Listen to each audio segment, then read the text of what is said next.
whether we talk about Sudanese Nubia or Egyptian Nubia, that comes from, Nubia.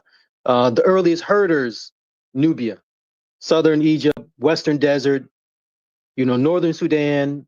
The earliest agriculture, western desert, the Sahara-Sudanic agricultural package, naphtha and stuff like that. That early, the people that really believe that naphtha with their megaliths and stuff are like the beginning of some type of megalith stuff that went on to Egypt. Yeah, that's Nubia. For the people that believe that, the cow stone and all that, and ancient cattle cults and stuff, that stuff is Nubia. So they're right on that if they making that argument. If they talk about, pharaohs saying we are Egyptians and marching from Nubia into like Heracleopolis where they find the white crown and stuff before Cusco, I don't buy it. Even if it's true, they haven't found the evidence to prove it. Well, here's a part of the issue is that you can have facts, but you can have facts that you can use facts to undergird a false narrative, right? That part. And a lot of what happens is that you pull up facts and it starts to undergird. Like the brother earlier, what was he pulled up that cave art, right? He pulled up a primary, but it was to undergird something that he was trying to push that I don't necessarily think that image was supporting, right? And that becomes like one of the biggest issues that I see. Yeah, I found to get over that ideological and the ethnocentrism and all that bullshit hump, like the racialized hump, and just learn the info. I found to just talk about all the contributions from everywhere. This comes from here. This comes from Nubia. This comes from the Western Desert. This comes from the Eastern Desert. This stuff that comes from the Near East. I just talk about it all because, you don't need bias to talk about, the contributions that came in. What narrative a person wants to put behind that, then that's up to them. But, this is the data. This is what the archaeology shows. All these different aspects coming from all these different places. And then the stuff that's sort of homegrown that doesn't seem like it came from anywhere. Right. And with that, like, right, and the pissing contest curses goes away. No, I'm just saying, like, I don't have a dog in a fight. I spit in the tube. I got my DNA, and none of it was Egyptian. Well, I got like 1% or something like that, a tenth of a percent or something. But I don't really have a dog in a fight. And people think they have a dog in a fight, like watching Black Panther thinking they Wakandan. You not Wakandan. You can root for the Wakandans, but you not Wakandan. And once you realize that you not Wakandan, then it don't matter if the Wakandans get their ass kicked. And so that's how it is with Egypt. Once you realize that, that's not your people, then you can sort of, read that in a neutral light and not be so attached to it. That's what worked for me. And maybe it'll work for other people. Yeah, I totally agree, right? Because either way, right, I've got nothing to do with the Egyptians or the Nubians. So it's, exactly. I'm from the Bada Benin, right? So, right. We got to start up the Bada Benin chat room again, Corey. I tell you. But you know what? In terms of like we all know about the similarities between Egypt and Nubia, right? Of course there's some similarities there, right? But for me to really understand the distinctions, one of the best things you can study is the history of the military conflicts between Egypt and Nubia, right? Yeah. Because then you can see, okay, well, these borders were moving back and forth for many millennia, right? Many thousands of years that border was moving, right? And then you can see it's like, okay, at one point Egypt almost completely wiped out Nubia as a people, and vice versa. Right. It gets crazy how bad, and just by that alone, you can say these people they may have some type of cultural similarities, but they were distinct, right? They didn't get along like that. They were distinct. I think when you read about, we talk about the military, I was reading about the forts that Egypt put up to protect themselves from right, from Nubians, right? right. They had And them way down in Nubia, right? they had them way down there, and then you read how large some of these forts was. It's like, oh, Nubia was on their ass for them to have like that type of protection. It wasn't no little shit. It was like big shit. And there's stories about there's this, I think the headline is like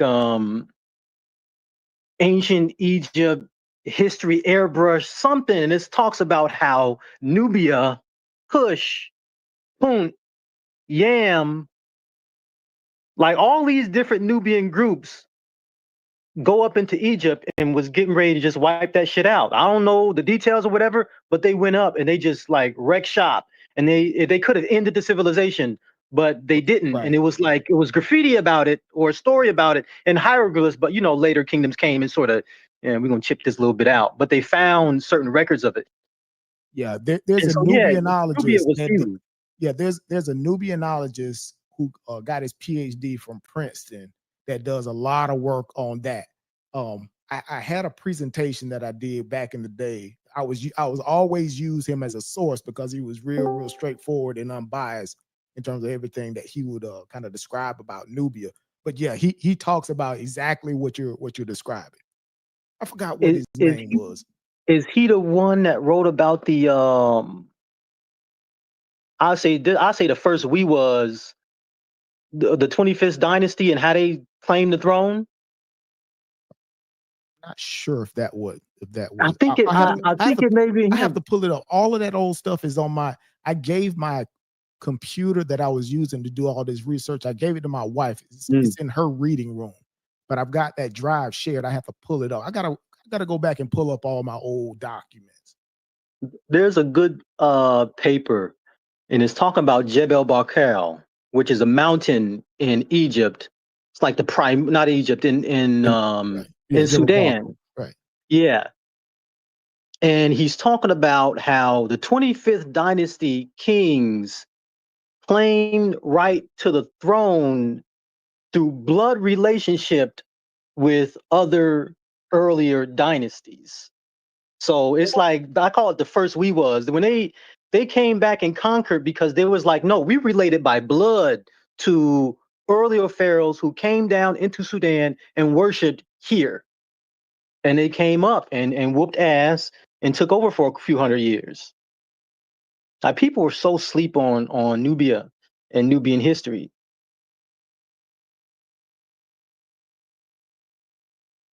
What's up, Brass? Been a What long up, time. Brass? Hey, Aston, are you talking about Pianki? I'm talking about who exactly? I can't say which Nubian ruler it was. Let me see if I can find the article. 1 second. I remember hearing something like that. I think it was like Tantamani or some shit like that. Yeah, I think it was. Yeah, I remember vaguely something when you started reciting it. I was like, oh, I kind of remember hearing about something like that. Didn't they have an They ruled moon? that shit from afar. Like they was still down to like Meroe and shit. Hey, but didn't they have an moon sanctuary there? At I've been Jebel there. I actually been to Barkal? Meroe. Yeah, they did. Yeah. That was like one of the main temples of Amun, right? There, Yeah. Jebel Barker. I wonder who the king was at that time. Brother, we used to talk about Jebel Barker all the time. That was one of Sheffrin's points. Right. Remember we had that video with the guy who with the long dreads that he was on site at Jebel Barker, and you and Corey was like, please do not use this guy. He's like What was he doing though? He wasn't climbing the walls, was he? oh man, there was. Let's see. He was wild. Yeah, he was. He was a blackologist. Yeah. I mean, if you want to be a blackologist, you know, claim what you can claim. Don't do too much. Shit, don't go extra with it. That's the problem is people want to go extra. Yeah. Like, no, you can go a little bit retard. You can't go full retard. like you said, a little bit of blackology. A little bit is good for your health. Ain't never Makes heard your teeth nobody. white. No, it ain't. Don't say that. But too much blackology will kill you. But a little bit ain't never heard. Y'all budgeting right now. It's Y'all like budgeting. salt. It's like salt. The Yeah. poison is in the dose, right? Nah, not just a little bit of blackology. Nah, none of it. I mean, I give people, if it make people read, yeah, that's good. It's a lot of other people could be doing with their time. Because of blackology? If they make people buy books, there's a lot of other stuff people could be buying with their money. Books and they collect dust. Well, maybe. There's a Japanese term for people that buy a lot of books and don't read them. What is it called? I don't know. I'm gonna tell you. I'm gonna find out. Hold on. A bullshitter. A tsundoku. What? That's Mandarin for bullshitter. A tsundoku. The Japanese term from buying books but not reading them is tsundoku. The word is a combination of the Japanese words tsundi uko to stack things up. Yeah, sundoku. Yeah, Yeah, the T is that's me. I ain't gonna lie. like That's me. I got a whole bunch of books. Sunday and Oku together. Yeah, that's me.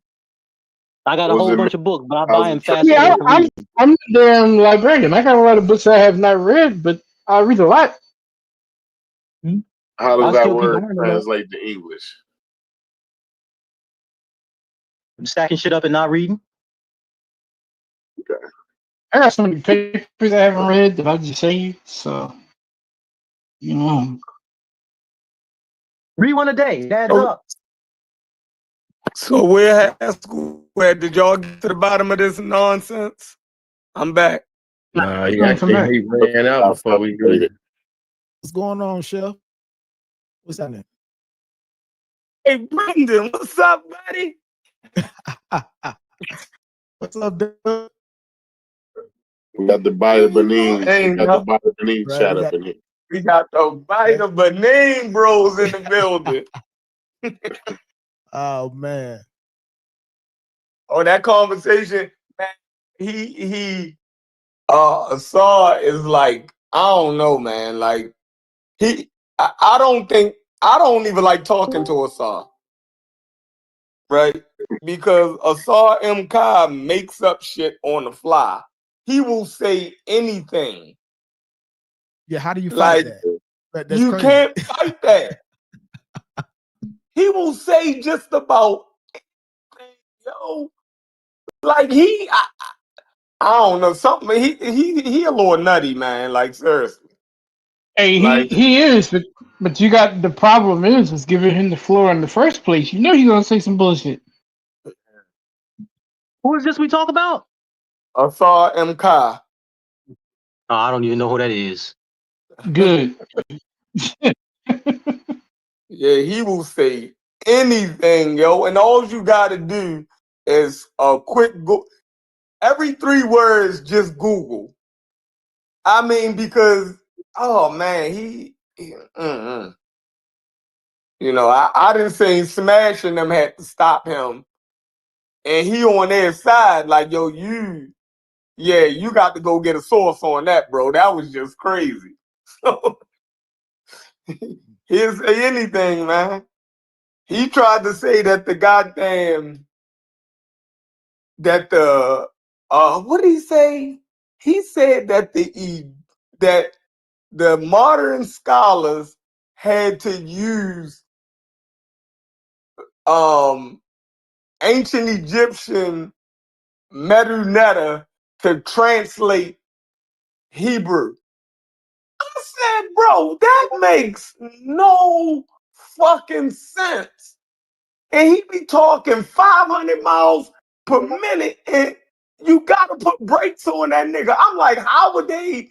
I'm like, they used Arabic to reformulate ancient Hebrew because they figured that the vowel system was similar to each other and they was closely. I'm like, but why would they go to a language that they don't know the vowel system for to reconstruct another language that they trying to guess the vowel system for. He say the nuttiest shit ever.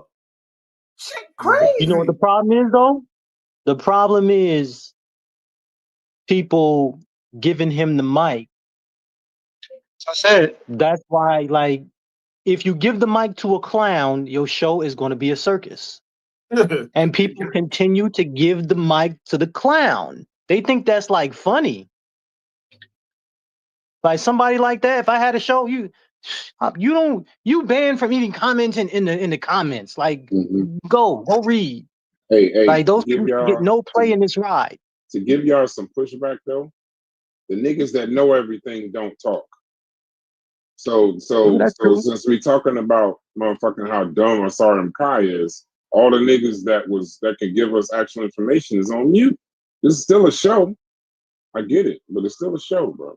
So if he the one talking, then that's what we gotta listen to until the brilliant niggas come off mute. That's why you need structure. No, that's why you need participation. Fuck structure. Yeah, that's true. That's true. That's You gotta true. get some pushback, right? You got in real time, right? Yeah, this is a show. I gotta make sure that there's an audience listening. There's a full chat. Serious B was in there. If he wasn't talking, it'd be a bunch of thumbnails on mute. This ain't this is a Discord show. The audio Yeah. is important.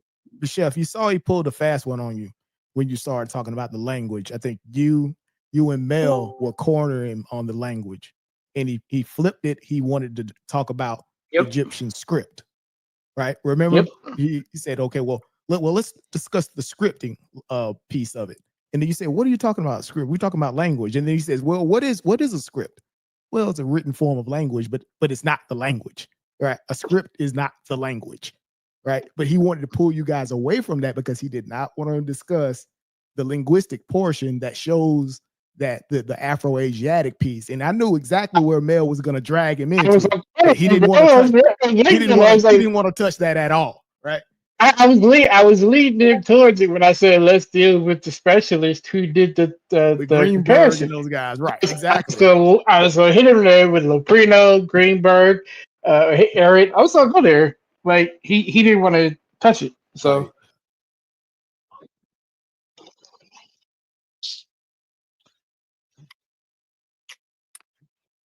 Right. I did find the PhD I was talking about. I pulled up my old presentation. That was actually Bruce Trigger. So you guys were actually talking about him earlier, and he's a guy from Yale, right? This Bruce Trigger talks about that piece as well.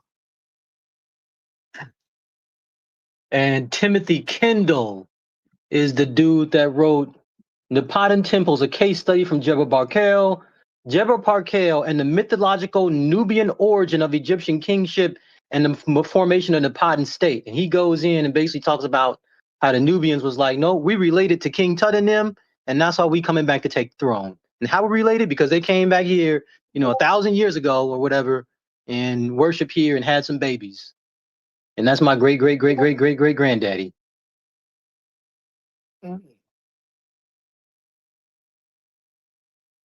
Well, the different groups of Nubians. How far is Jebel Barkel south?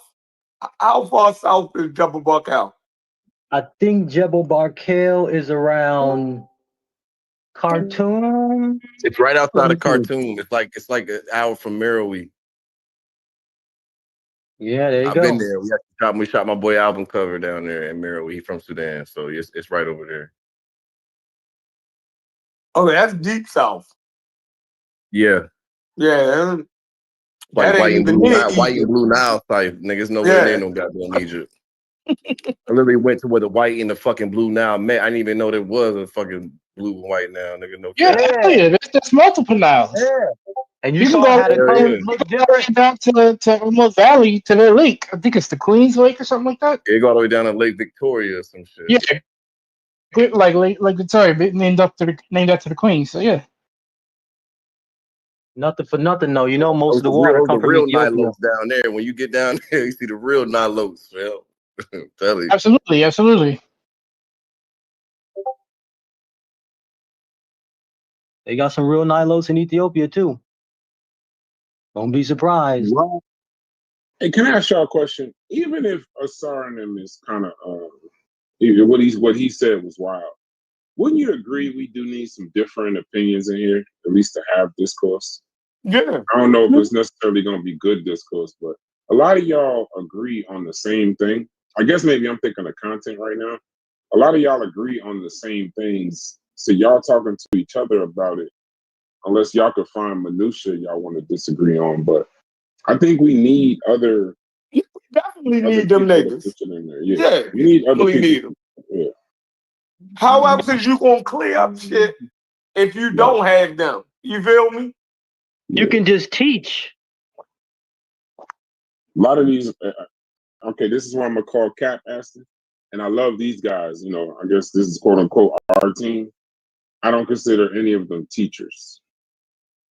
Like I think, like I said, teachers and professors, and unless you went to school, I've seen in this community, teachers and professors get that term get floated around real loosely. You may be able to explain some shit. Yeah, no, I feel you. I feel you. But I don't. But teaching, that's something. That's a different level. To me, that's just my opinion. I mean, there's a difference between when you having someone you're just like y'all just diametrically opposed on certain things of information. Like you're just on opposite ends of the landscape when it comes to information. But you got people who approach the conversations with the sentiment like, well, I've studied this and read this and I've done this for so many hours a fucking day. How can you? It's like, bro, like that's never.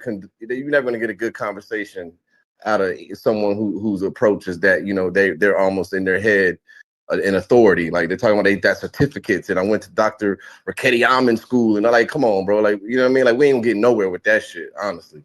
Like I ain't gonna lie, I ain't gonna lie, said, yeah, them niggas, they take that stuff too far. Like when I asked him, I said, bro, if you got all them pictures that kind of depict these quote unquote black people, like shit, empty the clip. Oh nah, them niggas gotta do their homework and not like, come on, dude. Like you taking this conversation way more seriously than what it is. Like we up here, we having discourse, you know what I'm saying? We learning, it's a vocation really at the end of the day. This isn't changing anybody's life or none of that. So like relax. See, that's the wrong thing. It You don't is know the changing language life. and all that. Like who the fuck took time to really think they know? Come on. Never mind. This is a religion to some folks. And for certain people, like that's all they have. Right? They don't believe in this. They believe in God. They believe in Jesus. They don't believe in aliens. If an alien show up, they're gonna commit suicide. It fundamentally breaks everything that they know. And when it's like a religion to you, like Pan-Africanism, right? You can talk to somebody that has that ideology, and there's nothing that you're gonna say that's gonna make them think, you know what? Yeah, maybe this is they're not kind of looking to be convinced at all. They're not looking to be convinced. They made their mind up. They are emotionally invested. They put years into this. They put years into it. I don't know if y'all invest, but if you buy a stock and you hold it, keep going down and down and down and down and down, it gets to a point where you don't want to sell it because you emotionally invested in it, and you'll just take the loss all the way down to the bottom until it's worthless. And that's how people are with this, it's a religion. Yeah. And if they don't snap out of it, like it really means something. Egyptians being black means something. Them having a connection means something. Ramses 3 popping up E1B1A, man, that shit probably made their dick hard. The crazy thing is like I'm for having a conversation, discussing the information, but when you hide it under the guise of like, well, we need to get this because when the new black children come up and they read this stuff, it's gonna give them this and all. It's like, man, all right, hold the fuck up, bro. Like now we're not. It's like we can't even agree on what's right before we even give it to them. So we're really giving them a bunch of BS that you're trying to hide. Like you said, it's an emotional attachment to this, and it's like, bro, this shit ain't gonna alleviate none of these fucking social pressures we're dealing with today. So let's just be honest about this particular information. We don't gotta romanticize. We don't gotta do none of that. Let's just be honest about it. If we're just, we all just, this is a hobby, it's a niche topic that just a few of us are interested in. Like, let's just be honest about it. Making, creating names and and clans and calling yourself a archer and all. Like, come on, man, that shit's going too far. Wait. It's tough for me to have a real conversation with someone like that at that point. Let me tell you one point where I object. Right, kids. I think you can lie to kids. You can lie to kids if it make their life better, if it make them feel good inside. You know what I'm saying? You can tell them about the Tooth Fairy and Santa Claus and, you know, all that stuff that don't exist. You can be an atheist, but you can tell your kid about God and your grandma, she in heaven. You know, you can lie to kids to make them feel good, and there's benefits to that. But adults, that's different. It gets to a point where you grow up and you discard childish things. And that's where, you know, okay, now it's time. Oh yeah, that stuff was fake. But you told me, yeah, So Santa Claus Aston, don't exist. That was me buying all that shit. So Aston, you have two contingents of people who disagree with the assertion that the ancient Egyptians were black, right? In one contingent, they basically say they don't subscribe to the idea of race, and you know, they're a population that range from dark to light. There's no such thing as black, blah blah blah. And then you have another contingent who says, yes, I do ascribe to the or do subscribe to the notion of race, you know, classification, and it's that You in a bad that service phenotypical area, context. Broke it up. You in a bad service area. Oh shit! What's up, Haskell? Y'all can hear me? Yeah, it's what's better up, now. man? Yeah. How you doing? Good, man. Yeah, so I was asking Aston, so you have two contingents of people who say that the Egyptians were not black. The first contingent says it on the basis that there is such thing as black, right? They don't subscribe to the idea of race at all. It's anachronistic, all the rest of it, right? Then you have the second contingent that says, I do subscribe to the notion of phenotypical classification of human beings. And based on that phenotypical classification of what we call race, the predominance of that population would not fit in category that we call black. Which of the contingents would you say that you fall into? Neither one, because then again, I don't think it really matters. For me is I could make the argument. I don't have to believe in them being black to make the argument they were black. I don't have to believe in them not being black to make that argument. Right? And so the issue I have with the first people is saying they don't believe in black is they probably lying. They probably lying, or they could clarify and say, I don't believe in black as it comes to genetics. So that's me. I'll call people black all the time. I'll call myself black. I'll call those people black. I argue that there is no genetic race of people called black, because people that we call black, right, they got genes across the entire spectrum of humanity, especially when you get to digging up bones that kind of look like black, and they from freaking East Asia way the hell over there. So that breaks the genetic race model. Can I ask that question? Can I say that question? Real quick. Hold on, let him finish. Real quick, Stoopies. Yeah. So Aston. So it seems like you more so. Go ahead. He was wrapping up. Go ahead. The second part, and this is what I took up with Chick X. If we're gonna use the term black, whether you want to say you believe in it or not, and you say those people over there are black, and that's what I mean by black, then I'm gonna say, okay, I'm gonna take your metric and be like, okay, ancient Egyptians are black because those people are black and they look like those people. So I want to force people to stop using the term black in the first place and just use science. We can talk about the science of dark skin. We can talk about why people. Why I'm not in the first contingent. I'm not in the first contingent. I'm not in the first contingent because I call people black all the time. I just say black is not scientific. I say black is a social construct, and black is a social construct that includes people that look white. Because black people, black people can pass I'm with white. him on that too. Yeah, because look, everybody. When we look at the metric of in America, right, we consider somebody like, I ain't gonna say all Americans. There'll probably be contention on this, but a vast majority of them will. They'll say they will look at a person like Mariah Carey, you know, we used it before, and call this woman black. So if they classify her as black, then the Egyptians have to be black. They That have part. to be. And They have then to you be. had white people. And there's so many other people across the globe would have to also Mariah's an fall into outlier. that. Mariah's an outlier. No, she's so not. let me ask No, she's Aston not. B. But Let me Just saying that's how far this shit stretches. Pause though. The blackness some people stretches will that say far. that. Some people will go Because that far.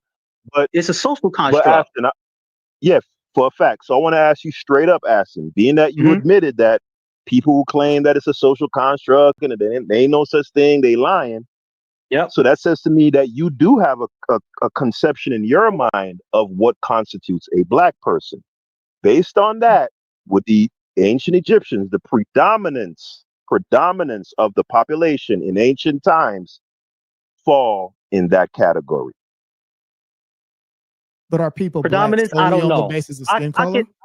I could prove some of them absolutely. That's it right there, Brandon. We gotta get to that. All I gotta do, we're gonna dig up their skeleton, measure it up, find another place in Africa that got something identical, and I'm gonna ask you, these other people, are they black? And if you say yes, okay, well then, case in point. What is that called? Inductive reasoning? Deductive or inductive? One of them is you start with the concept. You're reducing it. You're reducing down to what you consider. So things would get knocked off. One of them, you start with the idea so is black, and then you show the evidence. The other one is you show the evidence and conclude that they're black. So when people put the metric out there, and I take issue with the inconsistency, and I saw it in here. People was talking about dark-skinned people in Morocco that was black, but modern Egyptians ain't black, even though they look exactly like that same person. Neither one of them is black, or both of them is black. You can't be, a person that's in Ethiopia look a specific way, and an identical person in ancient Egypt look like that, and no, that person is not black because they up there, and this person is black because they're down there. Nah, it's either all or none. All right, can I ask you a question now, please? Were ancient Egyptian, and I'm going to use a word from Umar, were they habitual bunny hoppers based on the depiction? Who knows? No, I'm asking you because the reason I'm asking you, no, because the depiction, the kings always appear with light-skinned women in all of the statuettes, and in all of the pictures, because you're sure that you like to use pictures. No, it wasn't you who used the pictures. No, that wasn't him. Yeah, that wasn't him. In the caves. It wasn't you. Yeah, but I think that's like a weird question. That was a SARS stoopies. That wasn't him. Yeah. The reason why I asked the question is because we have come to the realization with modern human beings that it don't take many generations to lose your blackness, especially if you're the habitual bunny hopper. Within 3 or 4 generations, you lose that blackness. And all the depiction, all of these men tend to favor light-skinned women. We see it in many depictions. So you asking, I have no problem in agreeing that the original probably came from the geographical south. But when they got north, this is always my argument, when they went north, they fell in love with white-skinned women. And they became bunny hoppers. All of the depiction. How can you answer that with science? How do you answer that question with science? With science? That if that reproduction can change your genetics majority. But how do you answer? I mean, what information would I need? What scientific information would I need to answer your question? If whether or not if they habit from the genetics, what percentage is XYZ more with the north, and what percentage is more with the south? From a genetic perspective, you could display that from showing like more of an influx of mtDNA from the Near East, the Y chromosomes, being more than the flow of Y DNA from that region. So you could kind of you get what he's getting at. So what did Abu Sir data tell us? They had 93 mitochondrial lineages, and how many of them were local to but Africa, and how many those weren't natives. They were actually They were Those weren't Wait, classified native as samples. European. wait. Pause. This is where you're gonna get yourself in trouble. Because if you Mhm. argue those were not natives, what happens when they find older samples that are similar to that? Then you're gonna be really fucked. And then Not then you're really. gonna But say, oh, have wait, they found we them? gotta go back to Have they found the them? pre-dynastic. Not necessarily, because even the New Rock man is black, and I'm just gonna say that straight up, and that's a much older sample. They say that But in but there. right, but what So they then do you is can't what they'll do. just use Hold on, mitochondrial Aston. lineage, can you? Hold on. No, I was just trying to fortify Brother Stuppi's Mhm. argument as to how you could display that in a genetic way, right? Mhm. But this is what I'm saying. If they find all the samples that are quote unquote in the same sort of genetic makeup as, say, the Abusir mummies, right? Mhm. Or it's not, right? Let's say all they're gonna do is just slice the genetic cheese a certain way, like they did with the Neurat sample, by manipulating the QP80M, Bro, they didn't do that closing the feature space on the comparative samples that you're using, completely exclude ancient African samples from the QPA ADM admix. No, they didn't. Just It didn't fit the model. They tried to use the motor man. You keep saying that, though, bro. You misrepresented, though, Haskell. Yeah. But said I already know where you coming from on that, and you know I where I'm know. coming We've been from. over this. Yeah, for sure. Yeah. We ain't gonna never agree on that. You feel me? So All right, go with ahead, my that bad.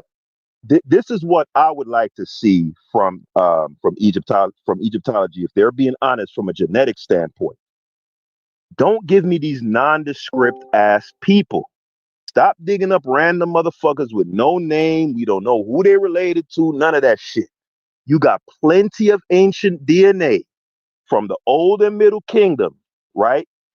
You got PCR. You got all kind of novel techniques. You can extract DNA from actual identifiable monarchs, priests, scribes, various people that have names, that have lineages. You know who they're related to, Yep.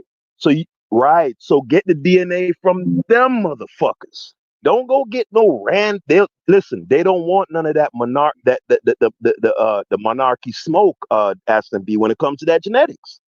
Maybe. They don't Well, I want it. mean, they got Amarna, right? How'd that come out? By somebody being clever and taking SDR data. It was not meant to be the purpose of what Zahi Owas and them people did was not for that. Somebody had to be clever and take that SDR data and run it through a database. I'm saying I'm talking about the mitochondrial DNA. of the Amarna, Yeah. Like which King Amarna? Tutton, he was K1? Oh, K1. Yeah. okay. In regards to that, me and you both know that doesn't mean nothing in regards to the racial discussion, because we know I know that it don't.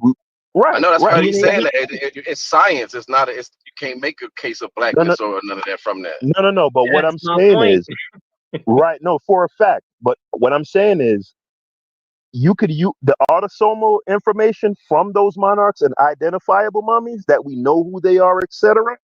It can absolutely fortify the racial argument. I agree. Maybe. All right, genetics is not race, right? Just like the Andamanese, technically, according to science, they're closer to Asians than Africans, right? But by Right. racial standards, they're unquestionably black people. You see what I'm saying? So I see what you're yeah, saying. get the But that DNA makes Yeah, but black from. meaningless. nobody would disagree with that, though. But a lot of people would disagree because that makes Not black on a racial, meaningless. social standpoint. Like, I mean, yeah, it would make it obsolete. But at the same time, it helps their argument though, because it's purely based on skin tone. But then that even gets trickier when you start breaking down their argument even more, and then you end Yeah, up at and Mariah Carey being black. Is what I'm saying. No. It's not just skin tone though. It's physical features, morphology, nose, lips, hair. Yeah, It's all. Yeah. and that's why y'all would I consider guess. someone who's not on the dark skin side of the spectrum would still classify them as black just based on some phenotypical features to a degree. I don't know. I'll tell you this: a lot of the samples you're looking for, it's already been done. Anybody in front of a computer, you can Google this. Dr. Scott Woodward. Last name Woodward. Google Scott Woodward Egyptian DNA, and you will see what's been dug up and sequenced a long time ago. A lot of stuff won't get published. There's a lot of stuff that's been published that people just haven't read.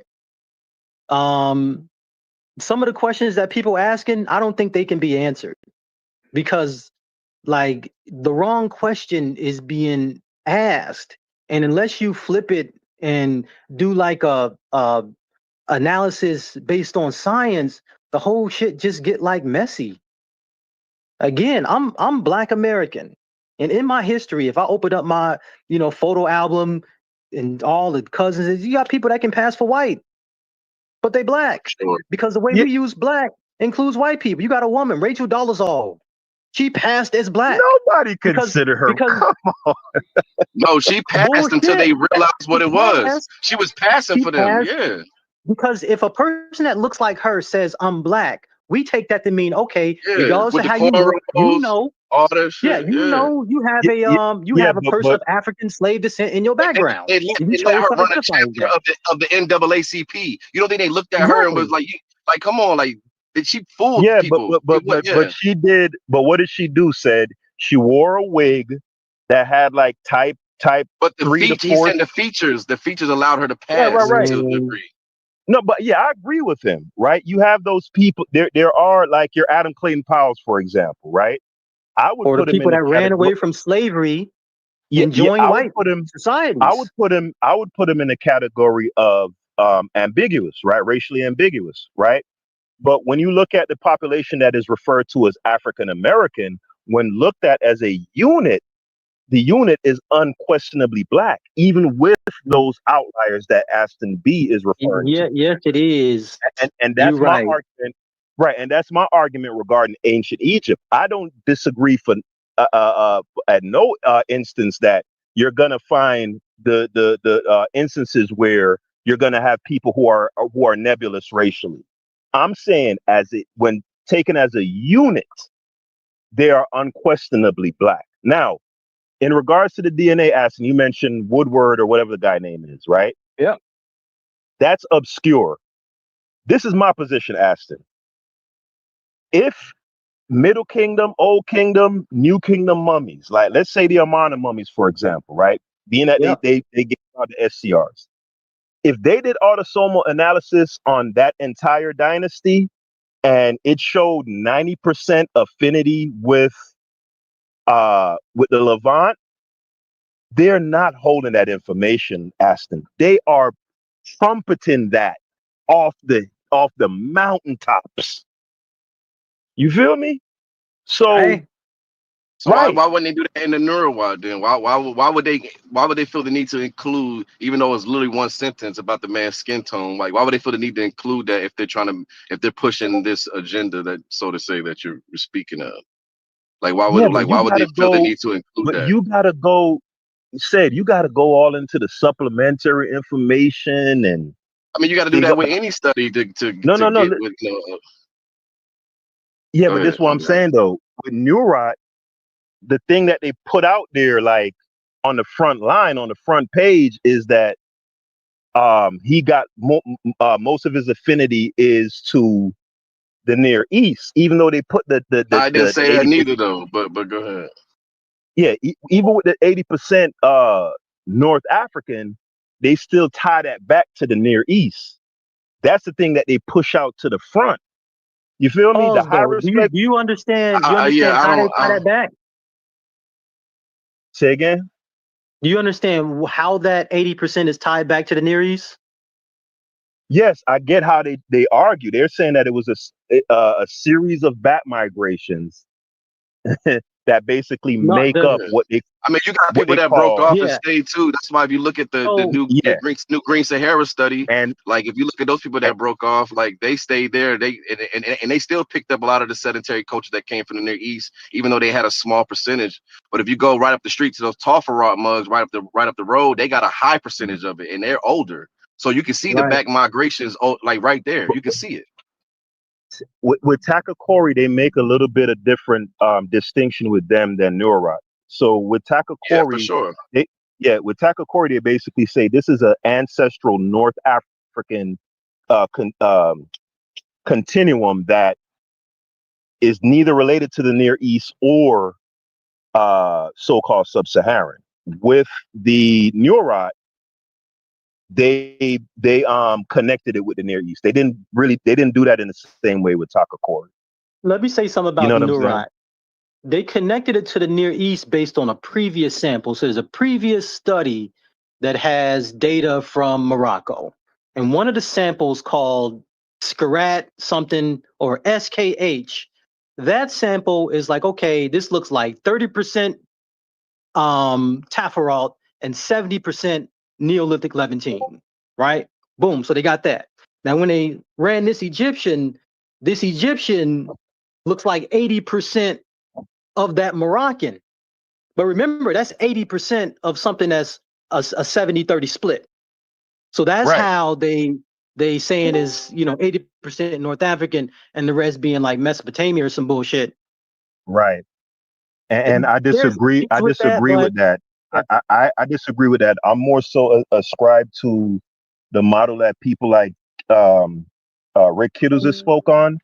The things that they're terming as back migrations is really just deep ancestral lineages that has been in North Africa. Like they over exaggerate. They over exaggerate. So all or some. some. I would say the prohibitive majority of it. I believe, So in my opinion, they grossly over exaggerate that back migrations. I wouldn't think they over exaggerated when it's I think the represented model in the is giving them that. Yeah. So you think the sample is how much Native African?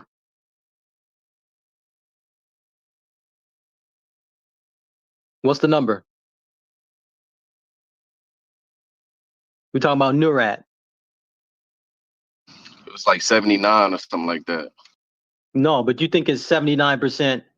Now, when you talk about the back migration, if you think the numbers are skewed, what would you No, think? I don't think that. I was answering for Haskell. I don't know where he dropped off, but if I remember, they said it in Neuro, I was like 78, 79, and like 22% from what was it, Levantine, Neolithic Levantine.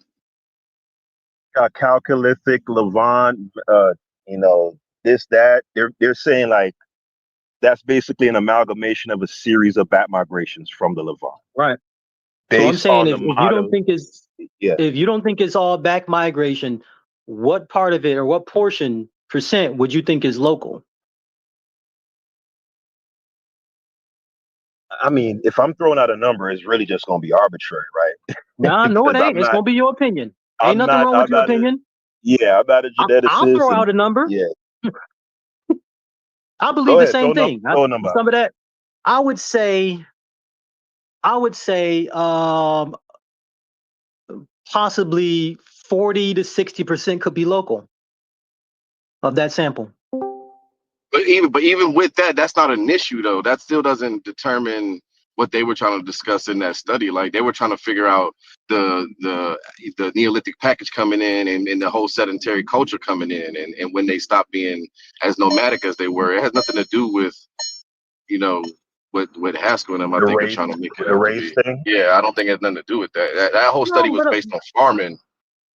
Yeah, but a lot of people say the numbers are wrong. When people say the numbers are wrong, I'm just, what do you think is right? And why? I disagree. See, that's the beauty of what they do, though, said, because they always have that plausible deniability, right? They could say, we're not doing a race study. Like, for example, the Abusir El Malek, that was a race study. I don't care what anybody says. Right. Now, yeah, I mean, I understand what you're saying on that one for sure. Right. Now, do they present it as that? No. They're not going to do that. You can't scientifically write that up that way, but you can use language that can allude to that for sure. I'm not disagreeing with that at all. Right, and that's how I feel about Neurot.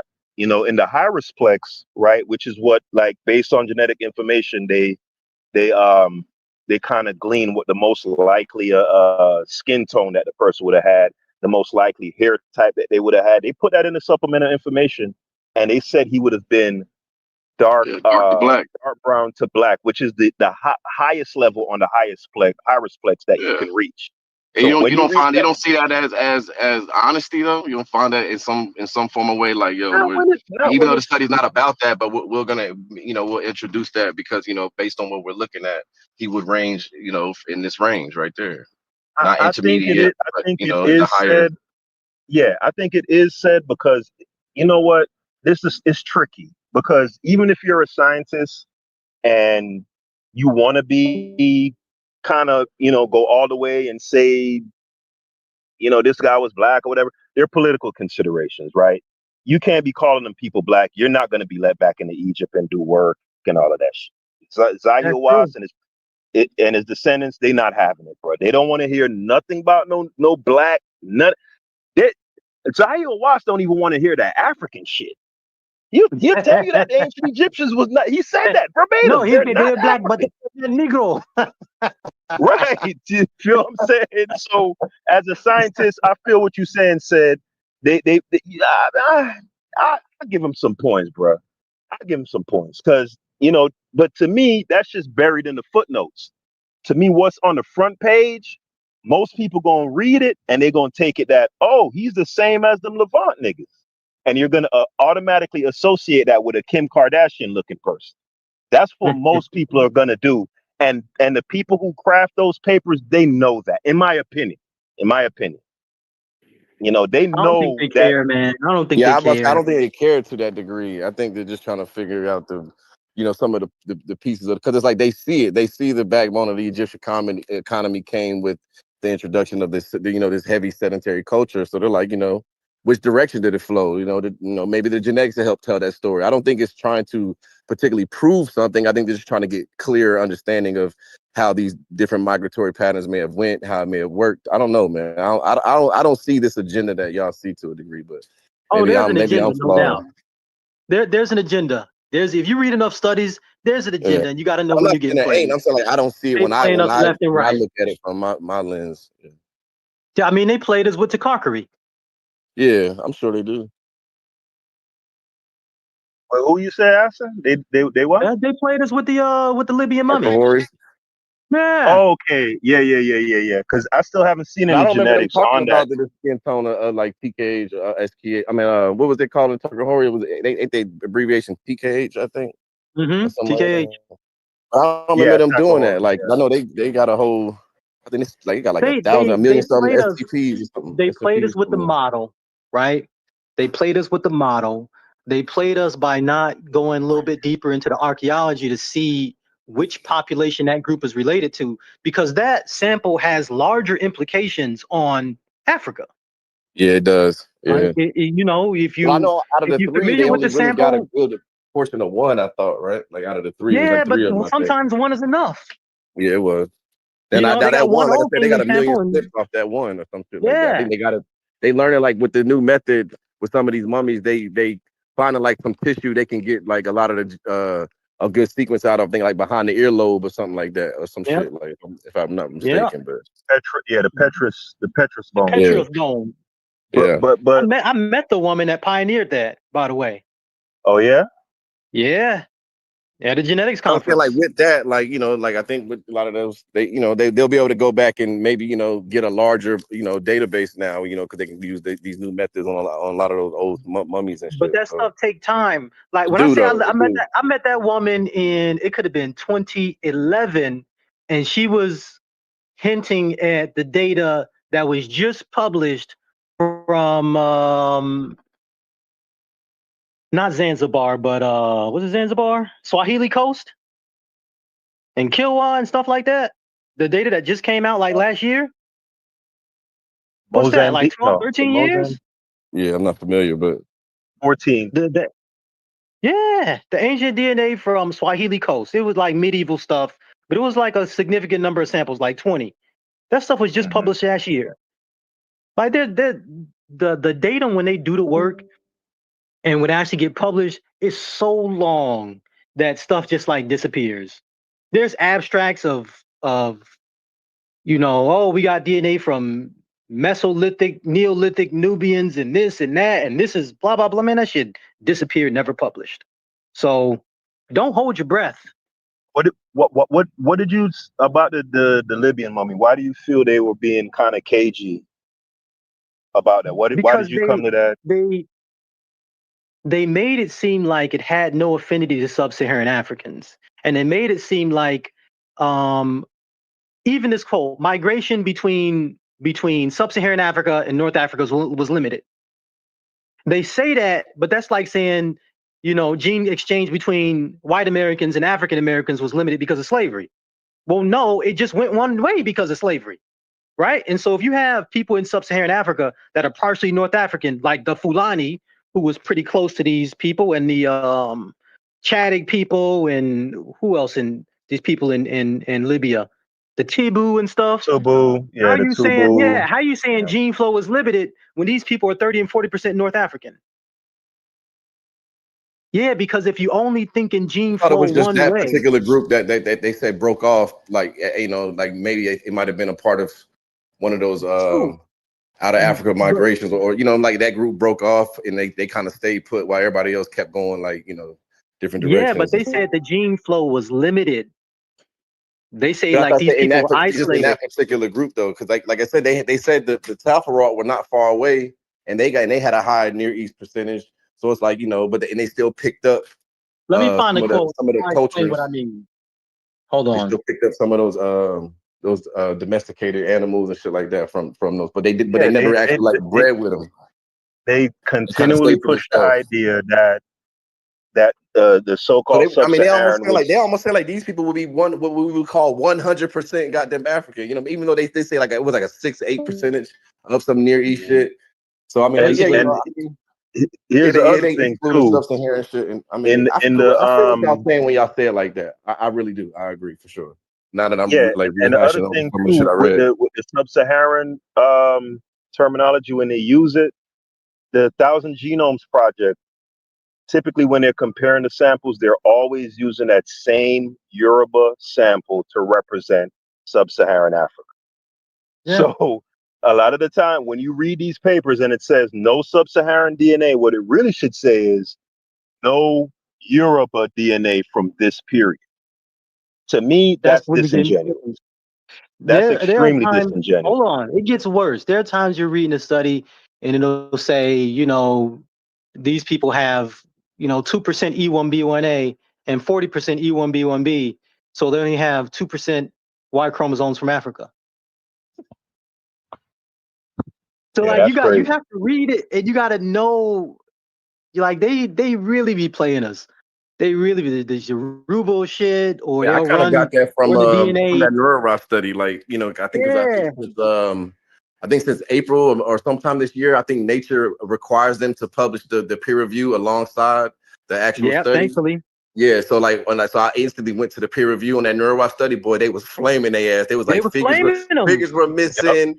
I kind of kept it to myself, but I was like, man, they were like No, figures were that's see normal missing. though. They were That's Did you see normal. the They'll part? be Did you see the part but where in the they were like first the language model? was disingenuous. They was like full genome, like even Mhm. the way they were wording it, like was like a little wild. Like Did you see the part where they rebuked them for in the first model they try to put the sample pretty much exclusively in the Levant.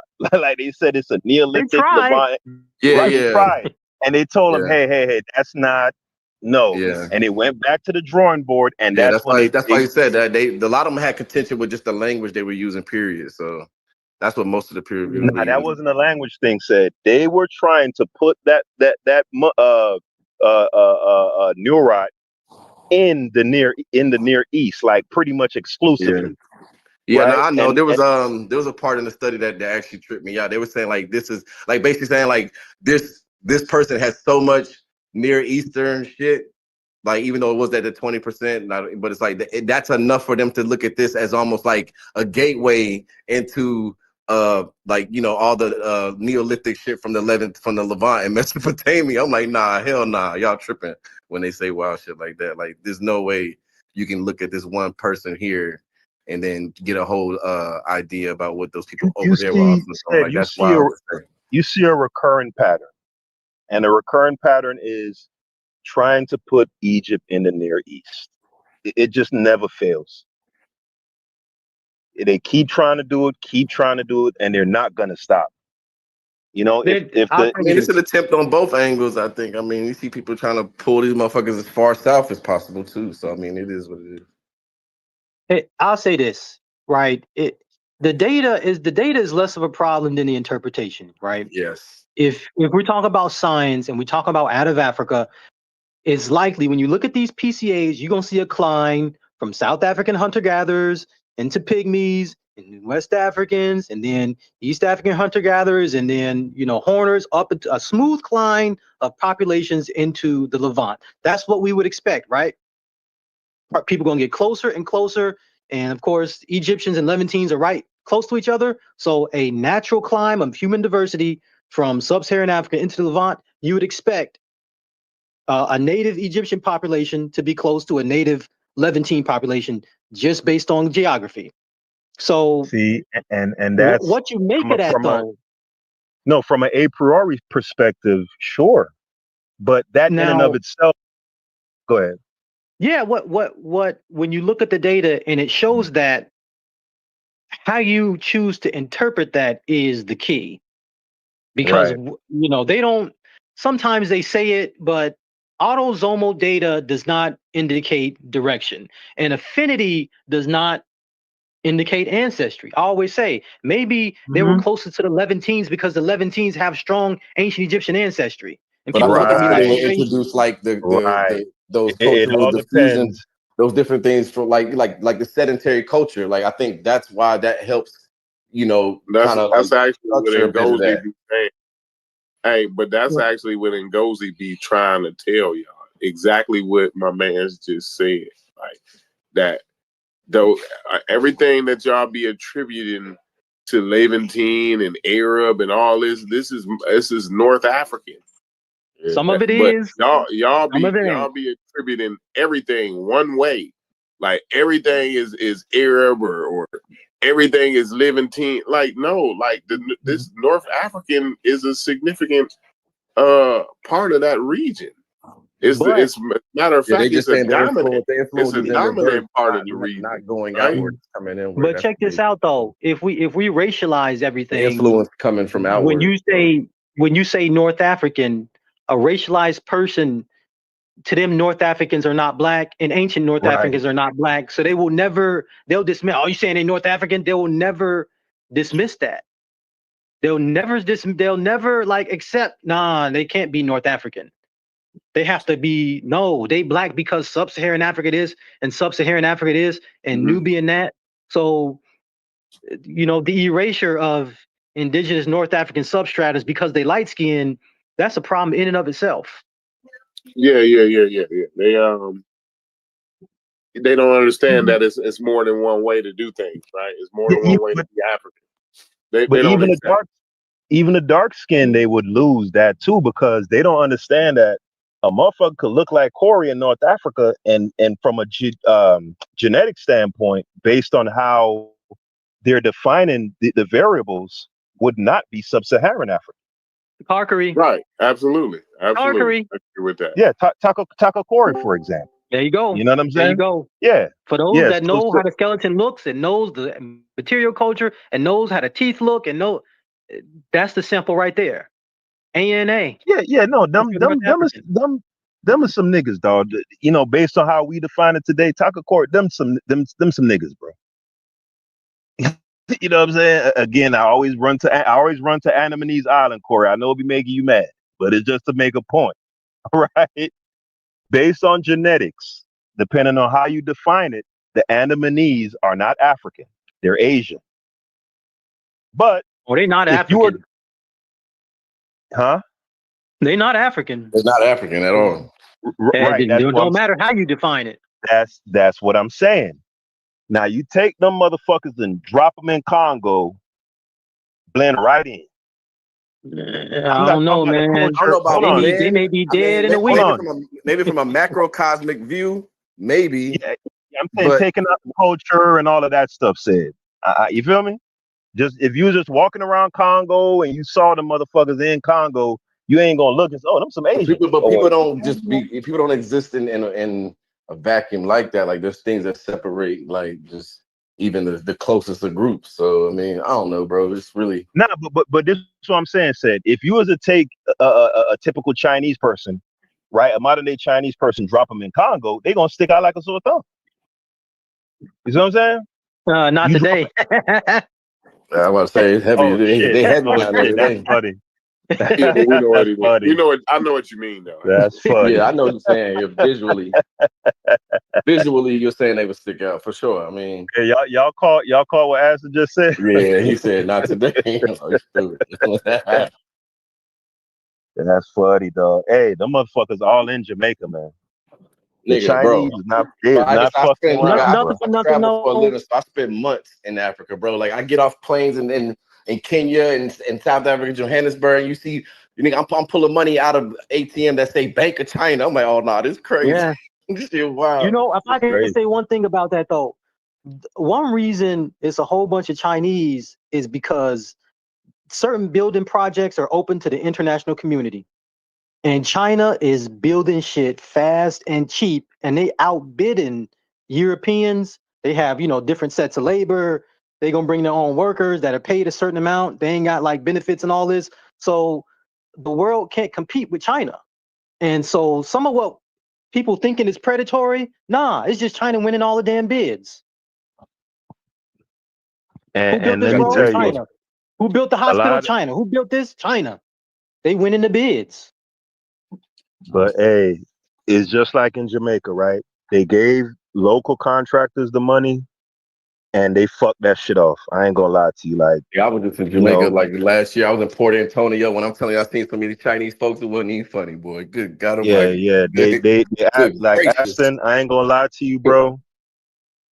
So-called black folks worldwide, like, I don't know, man. In Africa, in the diaspora, we something just ain't right. Like, we got to get our shit together. Like, they gave them contractors in Jamaica all that fucking money to build them highways and build them roads and shit, and them motherfuckers ain't do nothing, bro. The world They don't want think it. like us. They Like don't that's want why it The world don't think enough. nothing like us. the world. That's why in Africa, China, they doing business. They doing business. Yeah. They ain't thinking about who black and who white and who from Africa. Mm-hmm. They saying who can get this shit done. We need a hospital. Who can come in here and build this motherfucker? Ain't no Pan Africanism over there. Yeah, they That's a trying fact. to get shit done. It's about money, commerce, trade. Yeah. You see what I'm saying? Like, ain't nobody thinking like us and all of the. We need to get the Pan African. Nobody's thinking that. Nobody in the whole world is thinking that. But African Americans. Nobody even in Africa is thinking this. Somebody who's scamming you from Africa is thinking that, right? But not. But that's not what we do, though. I mean, if you think about it, when do Africans build things? That's not something that you see being done by us. You dig what I'm They saying? building shit. I beg to differ. I see Africans building shit in Africa. I think he's No, but he's saying No, I don't think that's go what ahead, Steph's go ahead. saying. I don't agree Go with ahead, that. Steph. Go ahead, Steve. My infrastructures. Yeah, we don't do that. Like, that's, you're talking about something that I don't know if we even capable of doing it. You dig what I'm Africans build saying? infrastructure. Have you been to Africa, Chef? No. If you look at Africa, Okay. Africa was built up. Many times. No, they Africa built was stuff. built. They just broke. Africa was man. not the modernization of Africa was not built by Africans. Some of it was under the tutelage of somebody else. They do the labor, but they not the architect. I'm not. Yeah, you ain't gonna convince me some that of that's them, not something that we do. Bro. When you go to If that's the Johannesburg, case, bro, you're gonna see some places you go, Japanese they design their architecture. shit. You're gonna see Chinese architecture. You're gonna see a lot of Western, influential architecture. You're not gonna see like I don't even know what I would look at over there and see like, oh, that's an African design. That's not something that we do. You gotta be honest. That's the way I've of been the everywhere, world. bro. I've Everybody been is building using modern, Kenya, like Sudan, somebody copied because they got a skyscraper. Nigeria. They can't have a skyscraper. I don't think they can't have a glass building. City. If you go look at Africans don't build skyscrapers, though. Yes, they do. They do not. I've been to Africa in a country that built skyscrapers. Yo, I guarantee that them. Well, if that's the case, then those He's Africans talking about the like engineer. you see the Japanese and the Chinese can go to other countries like Jamaica and do that, then we will be going to Africans for them to do that shit. They It don't would do be too that, bro. expensive. They do. Go Like, to Africa and you can see buildings built What by the country are you Africans, talking skyscrapers. about? What country I've been specifically? Ethiopia, the one that ain't never been colonized. I've been there like almost 10 Mm-hmm. times. And if you look at All Addis right. Ababa, bro, The that Chinese build architecture the is Chinese build over it's there not a all lot of skyscrapers in Addis Ababa, bro. It's not a lot, bro. because It because is a they lot. I was Man, just when you there say a a lot, year and a half ago. they have a build it. baby little skyline. I know what you're talking about. Nah, It's not man, really he said I a baby mean, skyline. you talk the about, baby okay, skyline, what do we fam. talk about here? We talk about The developing nations, baby right? sky. We talk about developing nations. For sure, yeah, Jackass that's what you call dog. developing nations. I get you on that for sure. They are building. They have experts. Maybe they don't have a lot of them. Maybe there's brain drain, but they have experts. They have engineers. They build their own shit. They just broke. It takes money to build shit. Listen, all of the countries that came out of colonization started off broke. So China started off broke. They came Nah, out of but China colonization. India started off got a broke. jump start. China got a huge shot in the arm from the West. Singapore A was Man, colonized huge. by the British for I'm not 150 gonna let years. y'all do that. The I'm not gonna let civilization that y'all goes do back that. 3,000 That's years, a though. fact. That's a fact. I ain't made No, that up. he said that their civilization goes back 3,000 years. But I'm Yes, talking China. about the modernization of China. That's a That's continued. not coming from their 3,000-year-old Yes, it history. is. Yes, it is. The Oh my Chinese God. consider No. the I Chinese. I'm gotta gonna tell you, disagree there, the Aston. I gotta No, disagree. you disagree with the When Chinese. they were The cut off, when Chinese they were cut consider off, no, but Chef is when they were cut off from the world, they wasn't doing that. Is when they opened up to the world, stopped being isolationist, right? And the West came in, most notably America, right? They went in and they taught them a lot of shit. And what the Yeah, Chinese bro. did, Addis because there's Ababa was built up by the Italians, bro. Like in real talk, bro. The 1920s and shit, man. Go read about that shit, bro. It's serious. Like if you look at all the ain't not. furniture that But was even brought up what's in there, wrong bro. with that? All that modernization, that furniture was all European furniture and everything they was bringing in there. European consultants and all that So shit they y'all did, arguing bro. that we can't have trade? I'm Only No, I'm saying America we're saying can that it not. have was the with car the because assistance. I'm saying we're not fit for the modern world like we think we are. I think you're wrong. I think that's wrong. That's like saying Asians can't build cars. Asians don't build cars Oh, they because Asians do. didn't invent the car. They do. They running And away with that shit Africans too. and Africans build skyscrapers Where? They don't even build cars. Like in Africa. Africa's so far behind. Like it's You crazy. said Like they don't build them. They develop in nations that's been going over decades of strife and civil war and independence and this and that. Man, no. these The whole countries is world been 60 and coming 70 out of years old. colonization. Hold on. The whole nah, Yeah, it's and not the world the was world is a same coming out of though. ghetto. colonization It's not the around And the the same world is though, a same Chef. time. ghetto. The Yeah, it's world is a not Bro, the ghetto. same, Chef. no, Yeah. I'm not gonna let y'all do this. The whole world, damn near, was coming out of colonization at around the same time. You dig what I'm Mm-hmm. saying? So, matter of fact, Haiti might be one of the oldest decolonized countries in the fucking world.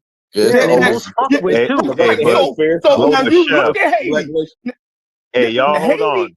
The Hey. independence of Haiti is Mhm, older than everything in Asia. So they had a head mhm. start, probably 100 Right, something years right. before They was paying anybody in reparations Asia. for France Hold all on, that Aston, time. Aston, Come Aston, Aston. on. I want this one. Let him finish. I want this one. I want it. Go ahead, Chef. I'm shooting from there, but I'm just saying, you feel me? Keep We going. can Keep have this going. conversation, but I'm saying, like, if you see all these other countries, right? They Keep going develop. with Haiti. Keep going with Haiti. What you were saying on Haiti. Keep going. Oh yeah. Haiti, you know what I mean? Mhm. They got their Got their independence independence. in the early 19th century. Go ahead. Yeah, Keep going. yeah. So, Korea, all of them, light years ahead of them, light years ahead of fucking Right. Haiti. You feel All me? right. So So I how is feel that you. possible? Right. So this is how it's possible. When you're comparing, I'm glad you chose Haiti as an example, right? Because it's a Once black Haiti, country.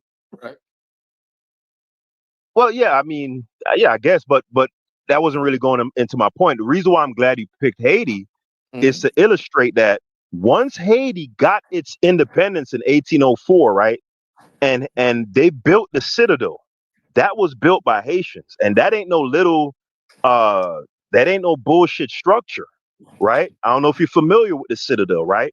Yeah, Now, that was French hold, architecture, bro. Like, are you? hold on. It was built by a local population. The question you asked was labor. No, not just the labor, not just the labor. The architects and everything were Haitian. Those were not French people that they brought in to do the architecture and all of that. No. You got to get brushed up on that. No. All right, I'm gonna look that up. But go ahead, make your point. So you was just shooting from the hip on that? You was a motherfucker. Yeah. But I know in Ethiopia it was the French and Italians and all that. I can show you that. If I look this shit up, Haskell, and I find the white man behind that shit, yo, I'm telling you, I'm gonna do this. But look, the point is, right? When That's Haiti, what you saying. Hold on, when Haiti deposed France and kicked them out of Haiti, right? Every European nation in the motherfucking planet damn near clicked up and did everything to subvert the body politic of Haiti. Thank you. Sanctions, all type of shit. They don't do that shit to the Chinese and the Indians and none of that. And the same thing goes for Africa. If you read Economic Hitman and shit like that, Thank you. And the same thing with Black Americans. Let's bring it right back to that. Let's bring it back. Hold on. That's not true. Hold on. That is true. You just don't read books, buddy. No, that's a blackology lie. Hold on. Wait. Hold on. Don't say nothing. Asking. Let me get this. Because I'm gonna bring it right here to the FBA homeland, right? We know about Wilmington, North Carolina. We know about Rosewood. We know about Tulsa, right?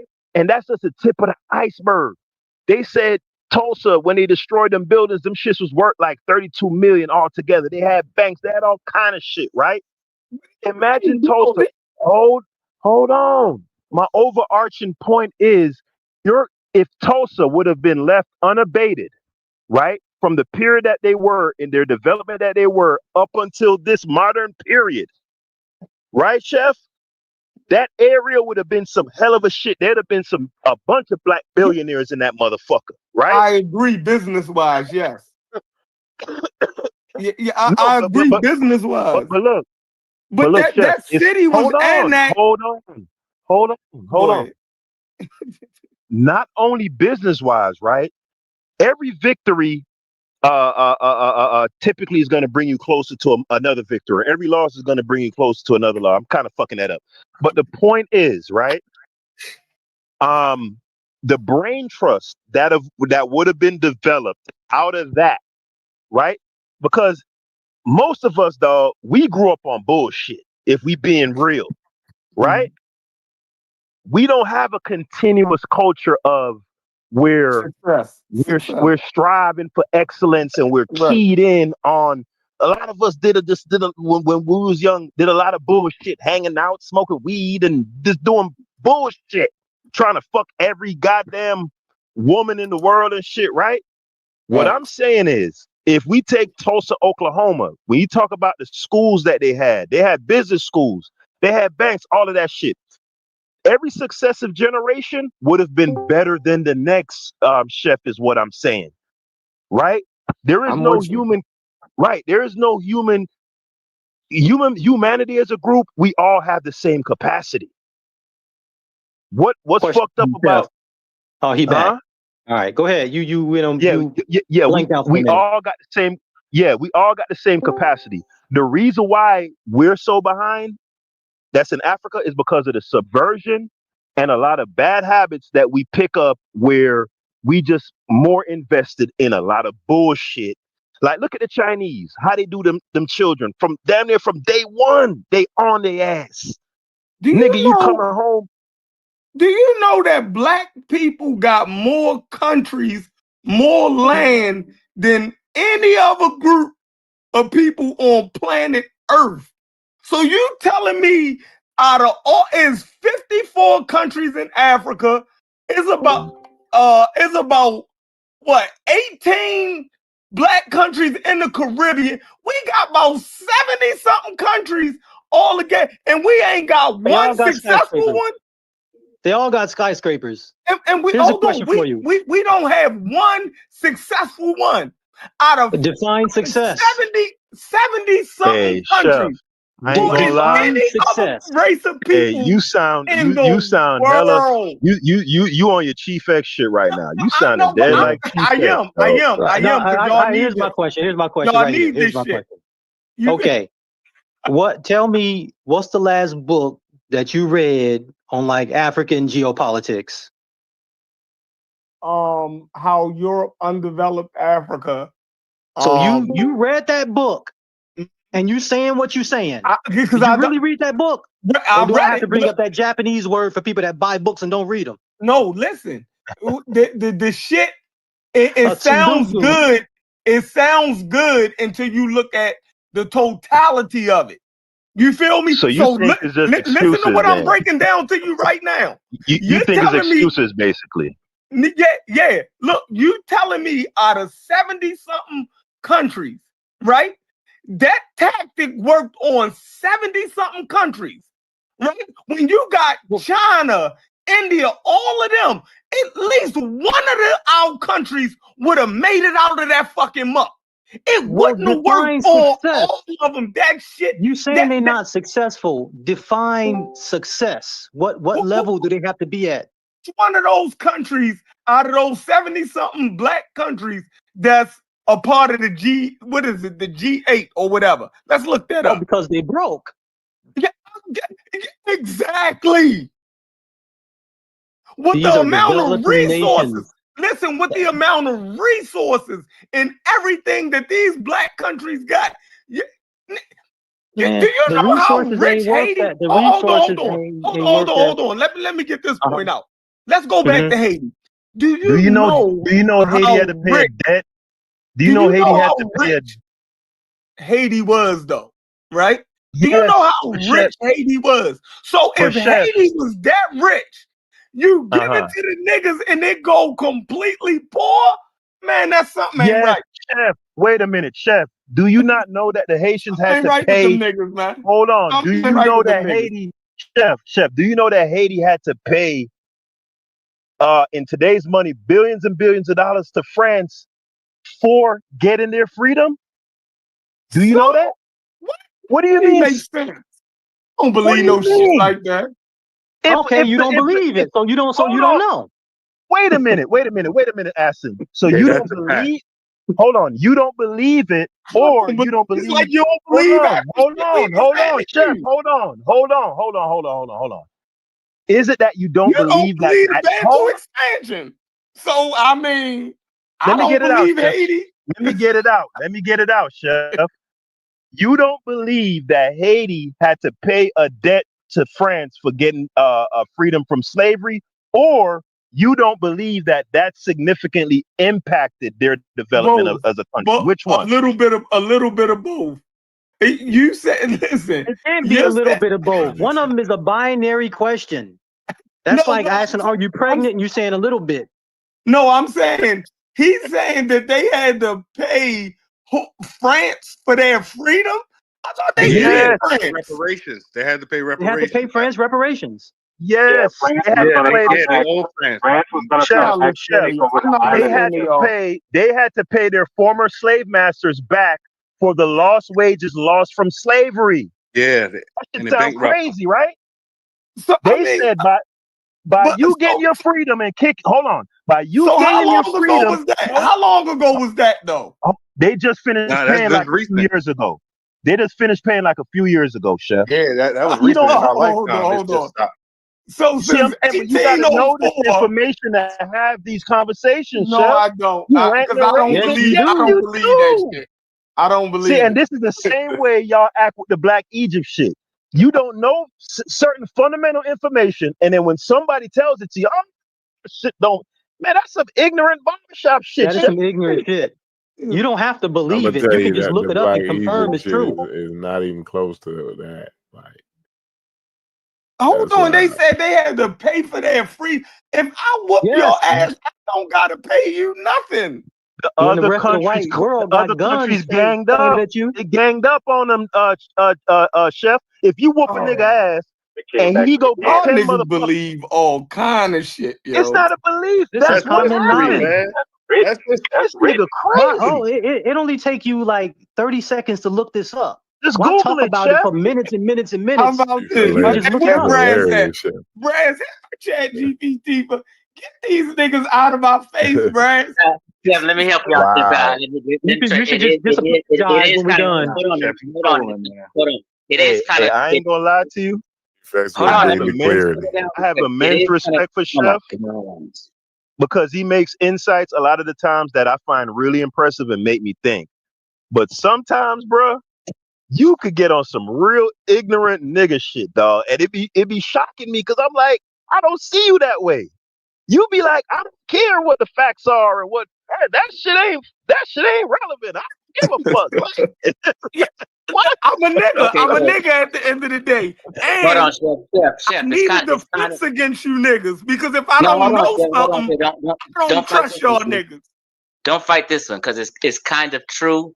But the thing that they're leaving out is France came back after they got their freedom. France came back on their ass with a fleet of ships and demanded some money for lost wages for all the shit they was accruing. And it was a rich area because France kind of built it up. So they felt you owe me some money for all this shit. And hold on. And we bouncing, but we coming back and they did a fleet of ships and punked Haiti for their shit. But Haiti really didn't whoop their ass.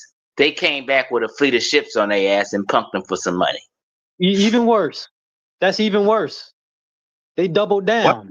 Why do you sound so happy about that though, Chief X? I hear a lot. I'm just saying the reality because you guys gave some misinformation and said it was a fleet of. You guys gave some misinformation and said it was a fleet of different countries.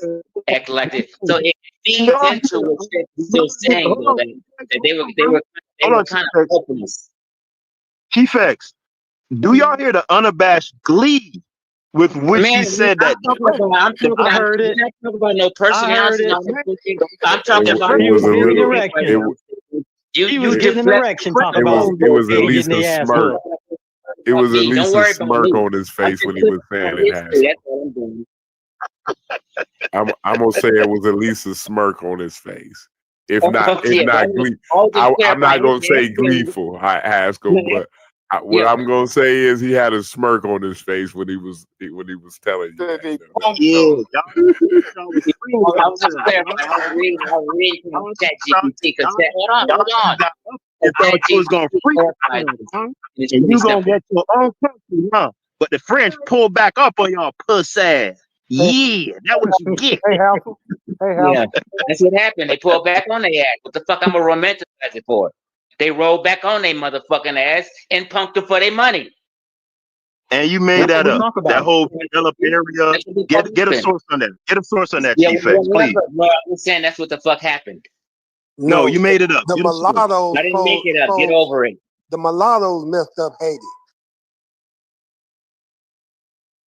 Go ahead, Contrarian. Tell him about the mulattoes. The mulattoes messed up Haiti, man. That's what happened. God damn. Tell him about them mulattoes. Niggas my complexion. Yeah, that's them chef niggas, though. Them chevron ladder pullers.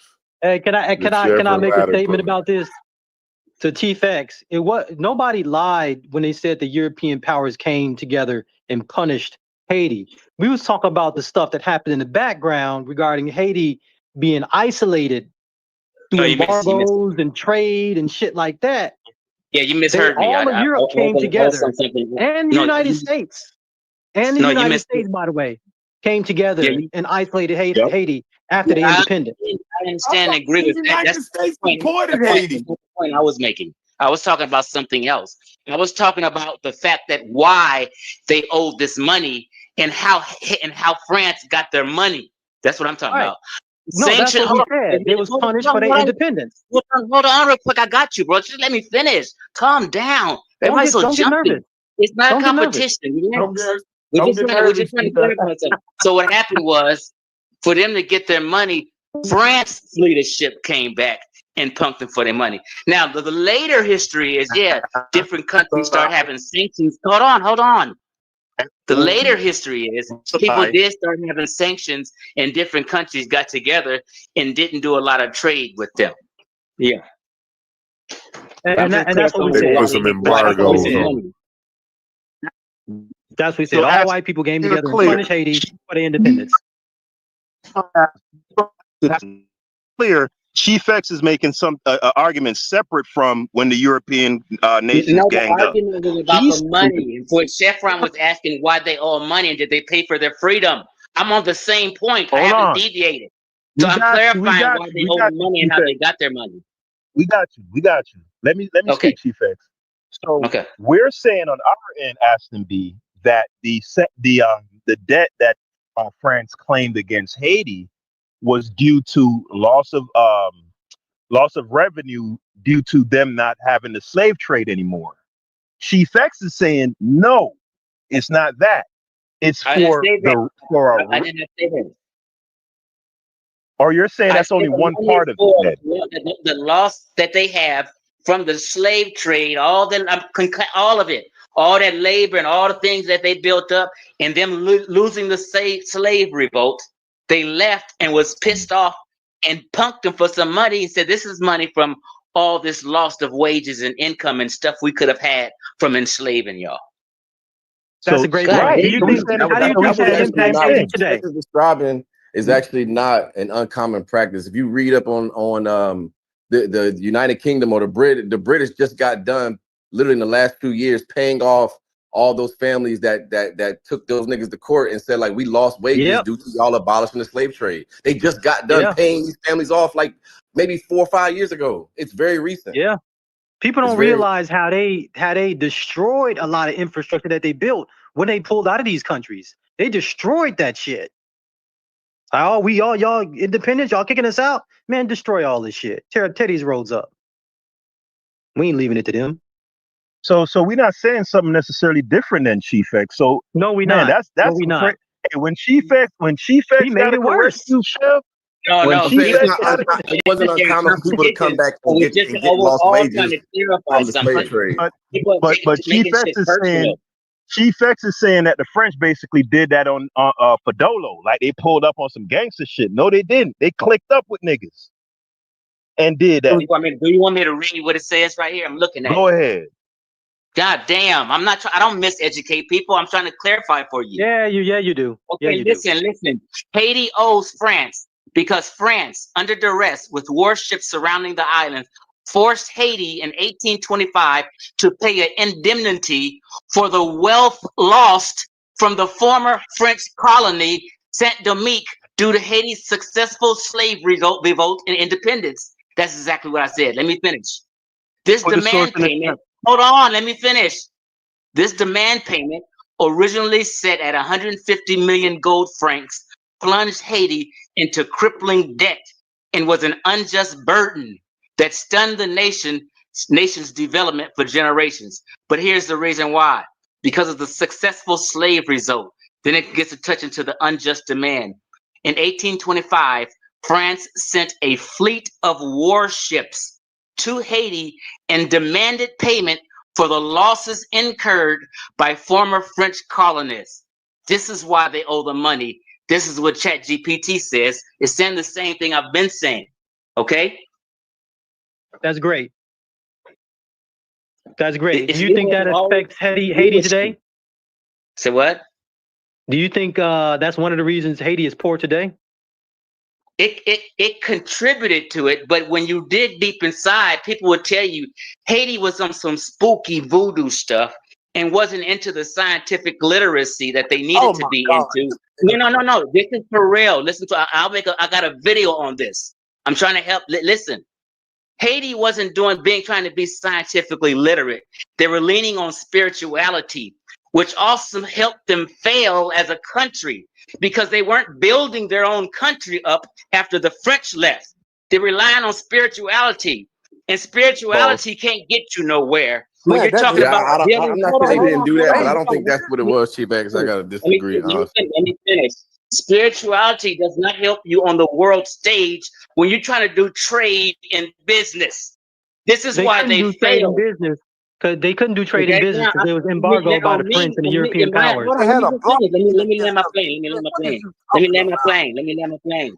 Let me land my plane. I just jumped on. I haven't even been on here long. So what happens is today in 2025, I don't blame the white man. People are responsible for their own country these days. So I don't look for a crutch. Oh, no. But people are just simply fucking up. Man, Okay. that's boy, I'm telling you, boy, it is serious around here. And they say we black artists. What about the Oreos, man?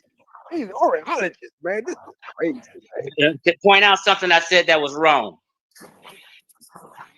Nothing. I So guarantee you you, don't Kelly. I don't blame think it was the the white man spirituality for the that problem. caused them to fall after Haiti's independence. A lot of this had to do with Dessalines when he did gain the With freedoms.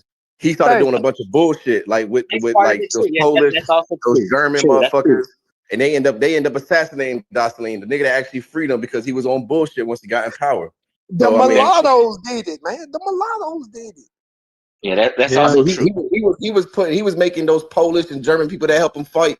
He was considering them black under the new laws and rules and shit. Considering them noir. Like he was doing a bunch of wild shit. Like creating an elite class with the light skinned folks. Like it was more than just some spiritual aspects to it. Like they had a lot of political shit going on that ended up them assassinating Dessalines behind that shit. Yeah, Cut I their totally head. agree. I That's totally what he agree. was They had a lot of corrupt leaders, and they weren't managing stuff right. Here's another question for Chief I X. don't think it Do was no Africans build skyscrapers? What? Do Africans build skyscrapers? Not really, bro. You know what? You've been to Africa. Did you see skyscrapers? Let me tell you, when I did go to Africa, and I went to the beautiful park that was built up. What does they call it? Anyway, the Africans that took us on these tours and the helpers, they told me to my face, and I was shocked. They said everything of beauty here in Ghana, the British built up. This is what they told me. I can't make it. I told this story several years I heard ago. some shit like that too over there. I told this No story cap. several years ago. You know what But if I somebody tell told it to a me? Black American, So a you Black don't need to American, believe get, the hold on, Africans. He telling you no, the hold on. Africans told him that, Aston. You don't even I got a believe better the story. Africans when they tell Africans No, tell you no, they hey, ain't listen doing to this. shit. Hey, get this. A couple years ago, when Ramaphosa, the president of South Carolina, first got elected, right? And he came in and he started confiscating all these businesses and all these shit, right? I was over in South Africa for 2 months. I spent 2 months in Johannesburg. And some of my friends down there, I'm asking them, like, how do y'all feel about, them taking a lot of the farmland and shit back from like all these Dutch motherfuckers and shit? They was like, man, I'm gonna be real. I preferred it when they owned it. They was like, when we gave it back to our folks, they started fucking it up. So they actually prefer the foreign motherfuckers to come over there and run the shit because they don't trust the local motherfuckers in their hands. I'm be real. It's the same, right? It's the same thing that happened. Same thing that happened when Idi Amin. Like TV. Hold on, real quick. When Idi Amin That's threw what they out all said. them white folk. Argue Hold on, with real them. quick. Hold on. When Idi Amin threw out all them white folk and them And the Indians. He threw out the Indians was running the shops. Hold on, real quick. The Indians was running the shops and the businesses and stuff. When they left, shit started going to hell. Yeah, But they had that's to what's call the gonna. Indians back in. Hold on. I got If one of them stories. I was in Ethiopia, and one Ethiopian told me he's been to Kenya. He said he wished Ethiopia was colonized by Italy because then Ethiopia would have skyscrapers like Kenya. And like I said, I've been in Nairobi, and them but skyscrapers what's is not wrong? What's what wrong they with think that? that. What's wrong with that idea though? To think that you have to be colonized to have technology. What's wrong with that? Anybody? There's a lot wrong with it. I'm just telling you what the sentiments of these people today are. I ain't say all Yeah, of them, but but some of the ones I've met have been. it's not They intelligent share thought that sentiment. because you don't need to be colonized to have a skyscraper. Ethiopia has skyscrapers now, and they built them. They have telephones. They have cell phones. They have TVs. You Yeah, don't but if have you to look get at how all that shit came colonized. about, when they built that, they signed that Italo-Ethiopian treaty with all that, and they was building those railroads from Addis Ababa all the way to Djibouti and all that. Like that was built by the Italians and the French, though. Like, and that was with what's the name? Haile Selassie brought them in there to do that. Trade. The point for is, trade. you don't They have had to a get treaty. They had a whole treaty colonized. going. You don't have to get colonized to have technology.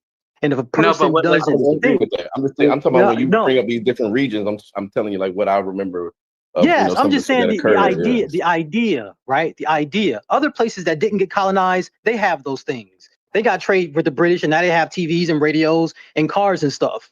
But to think that you have to get colonized to get that stuff is that's bad thinking. No, so the You can get that Africans same today, stuff through trade. the Africans today in Africa, they're having these conversations. They understand this. They understand that they are underdeveloped, and they admit this, that we are underdeveloped, and we need to start doing for ourselves. This is what they talk. So sometimes when That's another besides the culture, point. no, hold on. So The sometimes, hold on Chinese real don't quick. have to Hold on real quick, you can colonize go. them for them to get Hold that on, stuff. Nick, you can go. Just hold on. Let me just finish my point. You can go. So sometimes people, like even in the Mediterranean, they did business and trade with each other. So they also exchange ideas, right? So people grow and thrive when you exchange ideas with others and do trade and stuff like that. So sometimes it takes another culture or people to come to another land where they may be a little underdeveloped, and then they learn from that culture, and then they may thrive a little more. This is just the I reality of the agree. word. Yeah. I agree. That's how trade works. That's how, white people took gunpowder, which Chinese used to have fun, and made it into a weapon and conquered the world. What I'm saying is you can get stuff through trade. It doesn't have to be domination. But simplistic thinkers say simplistic dumb shit like, oh, I wish we was colonized, then we would have A, B, and C. But that's another argument. It's a simplistic way of, you're not saying it, but people say stupid shit like that. You don't need to get colonized by the British. No, you just need better leaders. I've never heard somebody say I've never heard nobody say we need to be dominated. I mean, I want to get back on this. I just told you. So I've heard it. I've heard it. I hear people say it all the time. I hear white people say it. I hear black people say it. I heard Africans and Africans say it. Yeah. Oh, I'm glad we got colonized. That's why we have A, B, and C. Yeah, you hear Black Americans say that they're glad. Let me be clear on what you're saying. Let me be clear on what you're saying. Let me be clear on your claim. Because if they hold on, y'all gotta go one at a time, bro. It's too many people going. Go ahead, Chief X. Are you saying that there are people out here saying that we want to be dominated by another culture? Are you saying this? I'm saying yes. There are people that are happy they were colonized because they relate colonization with having A, B, and C. I said dominated. Colonization is domination. That's why I'm asking for clarity. Listen, if you're not saying that, just say I'm not saying that. Listen, are you saying that there are cultures out here saying that they want to be dominated by another culture? Colonization is domination. Yes. Yes. China been independent. China been independent since 1949. India has been independent since 1947. Look at those countries. So look at And Singapore. you're telling me, and they all had debt that they had to repay, right? And Haiti been fucking independent since 1804. You do know there were two Haitis, right? Well, hold on, and there's more to it though. Let Chef finish his point. Oh yeah, Chef. I'm finished. I'm just gonna wait for all the excuses. Hey, you do know it was two parts of Haiti. What is Haiti's economy based on? I don't even know what China's economy, but look at that motherfucker. What natural resources does Haiti have? The British ruled India and Egypt. When France had Haiti, it was the most prosperous, richest motherfucking colony in the Western Hemisphere. They was only growing a I'm not gonna let you do that. I'm not gonna let you do that. They were only growing a You said why cash can't they crop. replicate Sugar. that? Replicate that. Exactly. That's number because one, the they sugar. can't grow shit because the land is messed up because they only had one Not cash crop. Excuses. Ingenuity. No, Right? pause. I got. Let me say this. So wait though, but when we look at Haitians- Singapore, bro, let me- Singapore was colonized for Singapore 150 is a years by the miracle. British. They have a higher GDP than them now. Like we Right. can't just Yeah. keep giving everybody the same. It's like you have to change your system. They adopted a free market system. It actually helped them. A lot of places don't really do that. Rwanda's doing it now. A lot of places are doing it. So it's more to it than just saying like they left it ravished and they did X, Y, and Z. Yeah, Like you know the average lifespan of a Haitian slave. That shit was like 3 to 7 years. 3 years, man. What's wrong with these dudes? Yeah, they worked them to death. But we talking about I'm talking right now. It's 2025. Because you saying when Haiti was controlled by the French, when it was a sugar colony, GDP was way out the wazoo. Yeah, because they was bringing over Africans by the boatload and working them to death in 5 years. Of course, you can extract maximum resources like that. Slavery is over. He made a comparison based on certain time frame. You stop interrupting. It sure ain't over in your mind. They maximize on that y'all making. I give you that. I give you that. Yourself and, we're talking about thinking yourself as weak years and afterwards. blaming the white man for the failures. This is slave-minded thinking. Man, you go somewhere with that bullshit. And stop being all this crazy bullshit. This and that. Oh, they heard they good. We can't. All this crybaby shit. Grow some fucking balls and man up. And get the man back and some shit. He's talking tough. More. A lot of those places were left in disarray. They deal with coups and different militias, like fighting for power back and forth for hundreds of years. So it's like, I mean, under their own volition, like they gotta take some responsibility too, because it's like they gotta take some responsibility. And you know what? My argument is they don't want it. They don't want it enough. They don't want it enough. When they get to the point where they want it enough, then it's gonna happen. Right now, they ain't there. But you can't compare the GDP at the height of the damn slave trade. If you look at people like now, Burkina Faso, these people that are out here, portraying like they're doing this uniting of Africa and all that. It's like, yeah, they'll put out the marketing play. Yeah, we kicked out the French. But if you look at our article, they invited Putin in the next day. So you kick out one white man, invite in the next white man. It's like, I mean, it's called trade. Same result. Because it's called trade. It don't matter that they're white.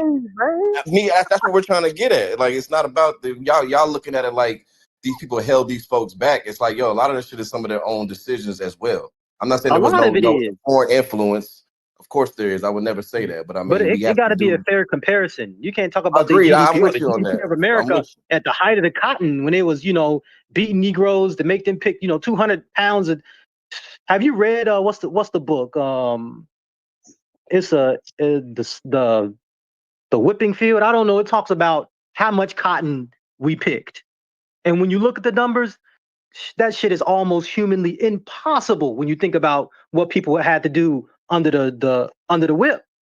You can't compare like that life and those numbers now then to now, because people don't live like that anymore. And Haitians ain't working 5 to 3 years to death. Now, like let me real quick. Read something right quick regarding China and U.S. Right. So Chef asked, how come the Chinese came so far in that short space of time, and why Africa and Haiti and all them can't do it, right? So starting in the 20th century, early trade following American independence, the ship Empress of China made the first direct trade voyage in 1784, establishing a commercial relationship focused on luxury goods like tea, porcelain, and silk. Missionaries and education. American missionaries arrived in the 1830s, studying Chinese culture and language and establishing educational institutions, right? So this is China coming out of its isolationist period, right? Open door policy. After the Boxer Rebellion in 1900, the U.S. pushed for the open door policy, advocating for equal trade opportunities and discouraging territorial divisions in China. So all that infighting that they had in China, the U.S. was actively working to quell a lot of that shit, right? So now we move on to the 20th century, political and military engagement. Support for the Republic of China. The U.S. supported the Republic of China government during the Second Sino-Japanese War, forming an alliance to fight the Chinese. Post-war shift. The communist victory in the Chinese Civil War led to the establishment of the PRC, or the People's Republic of China, in 1949, and the U.S. initially refused to recognize the new government, leading to a period of rivalry. In the 1970s, the U.S. engaged in a period of warming relations, beginning with the ping-pong diplomacy in 1971, followed by the Secretary of State Henry Kissinger's secret trip to China. Late 20th century to present, strategic partnership. The U.S. encouraged China's modernization and liberalization, seeing economic reforms as beneficial to global stability. Manufacturing hub. American companies heavily invested in China, using its large population and lower labor costs to establish a massive manufacturing base and transforming China into a global supply chain hub. The relationship evolved to include partnership in high-tech sectors, but also a rising competition, particularly in fields like semiconductors, 5G, et cetera, et cetera.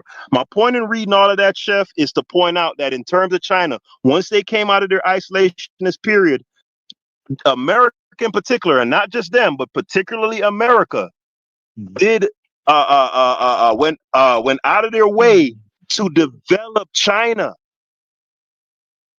That's not and a the lot of same that stuff relationship. was recent. And remember, in the 80s, we didn't want nothing from China. Very recent. Made in China was trash. We wanted made in Taiwan, made in anywhere else. We didn't check Chinese shit. And with big box stores like Walmart, once again, y'all saying that until these Western and foreigners step in, you don't come out of your fucked up period. Yes. Look at Cuba. If So you you're saying trading, that these you're other gonna be places fucked. couldn't work within each other? Africa's so resource rich, they couldn't work within each other to develop this stuff. I want to answer Said's question. The difference is, right, while those countries are trying to do their thing, the U.S. and other powers to this very day are constantly, they're constantly, to this very day, are constantly undermining those efforts. Where in the case of like China, they were doing everything to help China. It's a completely different dynamic. That's my point, especially for Chef if he's still on the panel. I'm still here, great point. but it's hard for me to believe that 70-something black countries, not one of them can make it out of that. Like one. Black Americans been free since 1865. Why don't Black Americans control? Why don't Black Americans control one industry in America? We do control one industry. Which one? Jail. Prison. Jail. Jail. The spending part, man, not the jail, man. So think about it. So it has to be something. So is y'all telling me that it's something that the system is so inherently racist across the whole world that even independent African countries, right? Black countries, black countries, France run those countries, Chef. Right. Look, them shits is not independent, Chef. They're pseudo independent. Y'all Why got you think Burkina Faso is trying to get from up? Y'all got Chef, it, I want to ask you a question. Answer my question regarding Black Americans. I ain't trying right? to be funny, but y'all know y'all making us sound helpless than a motherfucker right now. Right. This shit sound crazy. I'm just listening. Racism, we can't beat it. Hold on, Chef. Let me get black countries and can't get up out of that shit. Yeah, I'm just listening to this shit. This shit sound crazy than a motherfucker. Racism is a motherfucker. God damn, y'all make nothing. It ain't no way out. It ain't no way out, bro. It ain't no way out. And Chef, let me get my shit off though. Let me get my shit off, right? So back to FBA, Black Americans, right? Why is it that Black Americans since 1865 don't control one major industry in America? We know the reason why. Racism, missing the Booker T. Washington. Racism, subversion, and undermining. And it's the same answer for what happens across the globe. So you telling me, hold on, you telling me that America wouldn't have wanted African Americans to be successful? Oh, not of their own agency. Nope. Oh, man, y'all lost your minds. That don't even make Have you sense. read of it? Okay, No. okay. The largest minority group. Hold on. The largest minority group, right? Would have added value to the country. If they were economic, you're telling me that they are so racist. Yes, man. We're gonna take it. Man, get the fuck out of here. I don't believe no shit like that. It don't matter. It don't matter. It don't matter what you believe. It matters what can be proven in Y'all study. telling me what y'all believe. No, Chef. Y'all We don't believe that We don't racism. believe, Chef. We don't believe. And I believe in racism, but I don't believe it's that fucking powerful. Chef, we don't believe that the thousands of Something black, else going on. Chef, we don't believe that the thousands of black towns that were established by Black Americans, a lot of them very successful, right? That was destroyed by America. That's not a belief. That happened, and those are thousands of towns. It's not just Tulsa and Rosewood. I know thousands of black towns got destroyed. Y'all crazy as hell. Thousands, yes. No, you don't know Black American history. 20. Man, This nigga crazy. See, I can't even have a real conversation with y'all. Wow. So you think I'm making that up? I got some factoids, so, Chef. Hold on, real quick, Ashton, real quick. I'm gonna let you get it, real quick. I want to make even one have more a point. real conversation with y'all niggas, man. Chef. A couple weeks ago, we was having a conversation about the Obama. Y'all want me to sound like Chief X, right? Chef. Y'all turning me into Chief X. I'm not gonna let y'all do it. Hold on. We was having a discussion about about Obamacare, right? And we all need that white America, right, as a unit, cut their nose off to spite their face. They knew that the Obamacare could benefit them, but they prioritized their racism over healthcare for themselves. So Obamacare is still around. They do. That's not the point. You know the point I'm making. Don't do that. No, I don't. You better make it. You better make it. Let me get a word in. You ain't making it. Go ahead. Let me get a word in. I I'll have suggest no the book. clue I just what finished point the you're book. trying to make right now. I just finished the book, Dying of Whiteness. And this book talks about how white people cut off their nose to spite their face. And there's a common theme you can talk about, and I put this on Twitter a lot, how anti-Black racism affects white people. So if you look at America and you look at American history, we were the last people to get workers' rights. We got it like 150 years after Europeans. Why? Because they don't have Black people. And if Black people got to get workers' rights in America, guess what? It ain't gonna happen. And it took 100 years later, and then guess what we celebrate now? Labor Day. People died for Labor Day. We got that 100 years after all developing nations. We have expensive ass schools. Why do other European nations have free school? Why? Because we got Negroes here.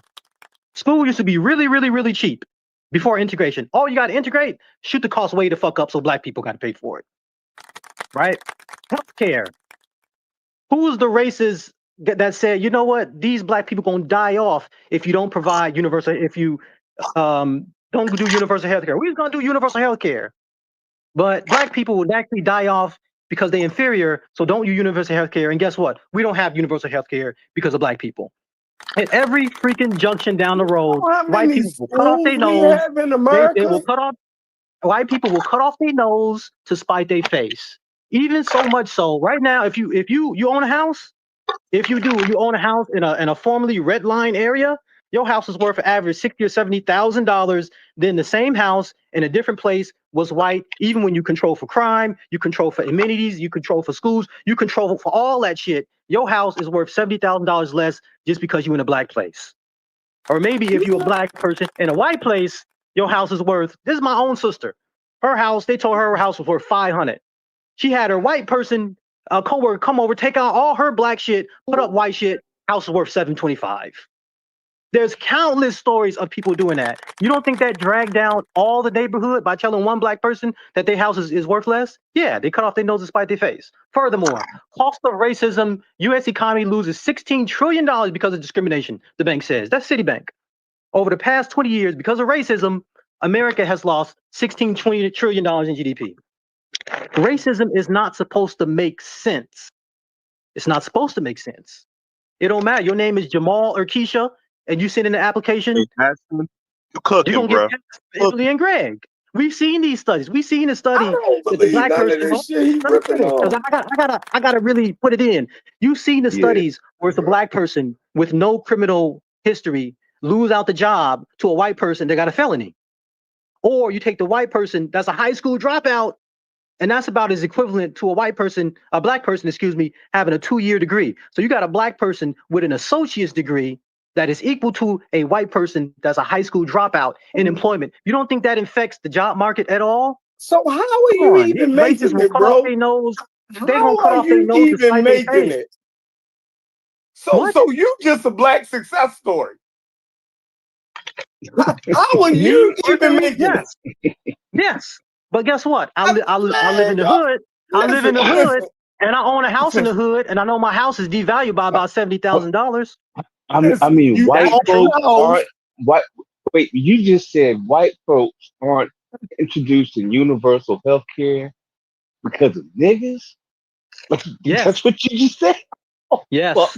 A lot of things where America compares to industrialized nations, we dragging the stats down, and They white not people will not giving give up whiteness. universal health care to Yes, themselves, to their To own white themselves. people, because they don't want to give it to us. yes. Oh, fuck, I It's can't. always been like that.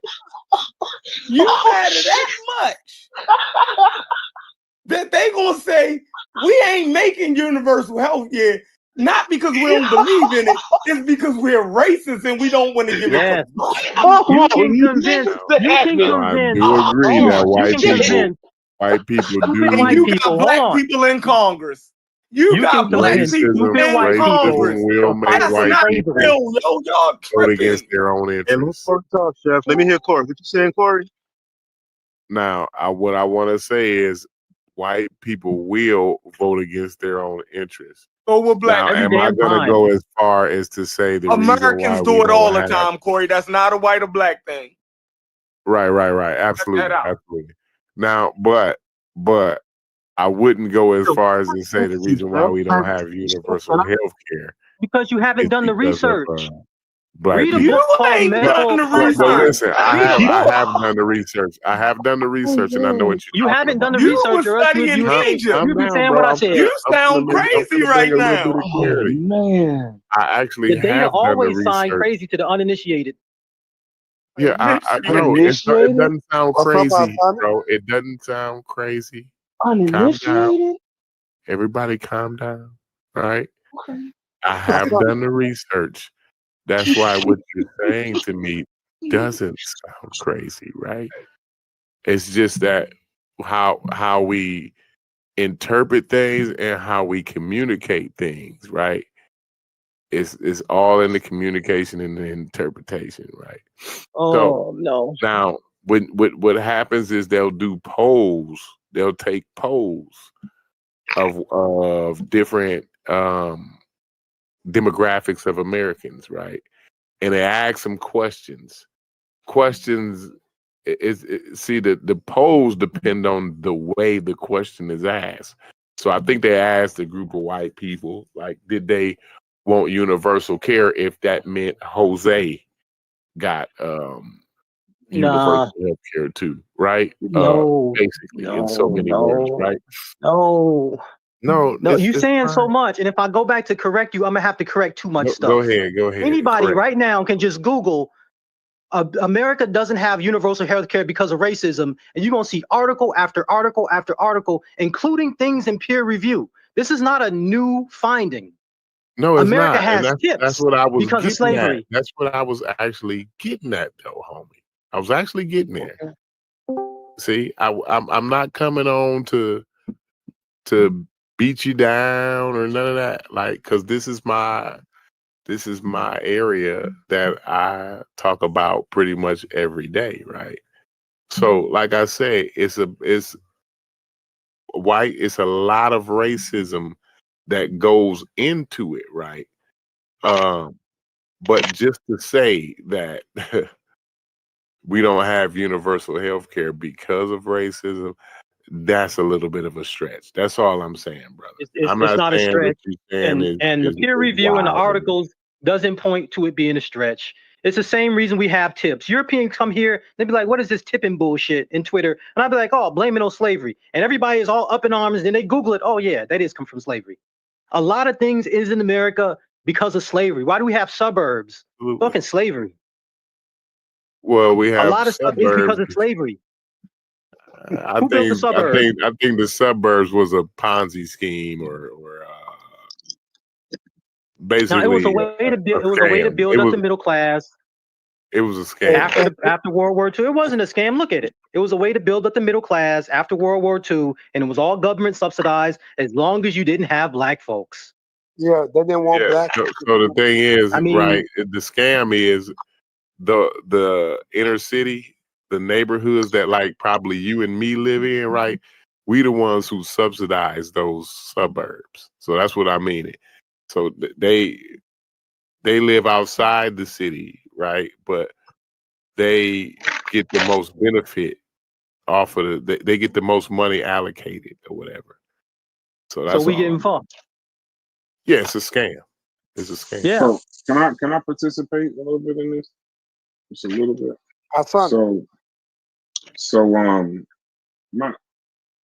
Anytime you say the always or the in any kind of thing regarding politics, you're always gonna be wrong. Racism would never be the driver. I mean, politics going across all of that. I would say corporate interest is just as important as any form of racism argument when it comes to healthcare. You look at the amount of money they don't want any kind of no corporations, just big pharma alone doesn't want any kind of socialized healthcare. Now, is racism a driver in it? Yes. Is it one of the main drivers? Yes. I mean, you've had that since the New Deal. He's not wrong historically. You've had that with New Deal, Medicaid, Medicare, Truman when he did his plan. So he's not wrong in that case. But to say that racism is the reason, that's not even realistic politically. The same way you can't say all scientifically, you cannot say all in politics just off the lobbying alone. So the corporate interests are definitely a major driver and racism. But to just leave it at racism is the reason, it would always be incorrect. It just would be. So it's just not, and I don't mean to. Yeah, I guess I shouldn't speak in absolutes. But No, racism in America, slavery and race. No, I'm kind of speaking in absolutes. But as the way I see it, in America, racism and slavery is like a big ass cog in the wheel that keep things moving. And it does. You don't have to do things now. You don't have to roll with the KKK. But the cog is already in the machine, so the shit is kind of baked in. And a lot of stuff in America, when people look at us and say, "Why are we so backwards? Why y'all do this? Why do y'all have tips? Why aren't y'all suburbs walkable?" Right? You know, why are y'all schools funded by property taxes? It's all these different things. Why do y'all colleges cost so much? A lot of stuff is a big ass fucking cog that says slavery and racism. Yeah. I mean, here's the thing. I agree. No, listen, and I agree that it's in there. It's in the DNA. I would agree that and I would agree that it's baked in there. I'm just addressing the exclusivity of it. You know, because the lobbying, when they're lobbying against it, it ain't, does Jose want health care? Yeah, they think about money. They not. They think the about lobbying money. It's a pure corporate interest, and the corporate interests don't give a damn about any of that. They just concerned about the money. So let me just do a quick little history thing. So you go back to the 1900s, they were already talking about they would call it social insurance at that time. But the AMA, once again, was against it because they didn't want it under government control because they wanted to keep the money. The insurance companies didn't want to lose any kind of market share. So I would say racism has something to do with it then, but not as much. I'll skip from New Deal, Truman era, Medicare, Medicaid. You got Nixon with that HMOs. That's where you start getting the HMOs and universal care, employer-based care, all of that. Clinton, Obama. You got all of those. So what I would say is the main driver towards like the 30s and 60s, I would say then. Because if you looked at Medicare and Medicaid was literally to keep racial and class divides, and it was made almost in a way to ensure the racial and class divides. So it can be like a decisive, but once you got corporate interests, and you know that, Aston, corporate interests, it wouldn't matter. You know, it wouldn't matter. Corporate interests, if it made money for black people to have it, them corporate interests would lobby on that fact. And then that would be the main thing. But I don't think it's nothing we need to argue about. And I do agree with Aston. I don't think you can remove racism from any of this ever, because it's baked into any kind of political decision that we make in society. Right, and I'm willing to say that too, Aston, bro. I didn't mean to, when I was laughing at that, I didn't mean to make it seem like racism isn't a part of it at all. But it was just the absolute, the way you were speaking in absolute like that. Yeah, that's not the total reason why they're against that, bro. I mean, the medical industry is a for-profit industry right now. Like it's that's where it's at. It's not about white, black. It's mostly about green, bro. You know what I mean? Right That's now. just, yeah. I just gave right an now, example how people now he's right. America. I'm talking about back then back then though. Back then he was right. right. The decision Can I ask you a was question? Let me definitely the ask. decisive driver with Can I ask Medicaid you and a question, Medicare. Brass? Can I ask you a question, Yeah. Brass? Would you agree, or would you say that if the will of the people, the collective will, were focused on getting those things, and they weren't racist, that they could overwhelm the will of corporate America? No. Yeah, absolutely. Why No. not? Because we Why live not? in a capitalistic society. The same way racism is baked into damn near every decision that's made for the entire society. Racism is baked into capitalism too. No. Let me finish. But there's also a for-profit class system that's baked into a lot of these decisions.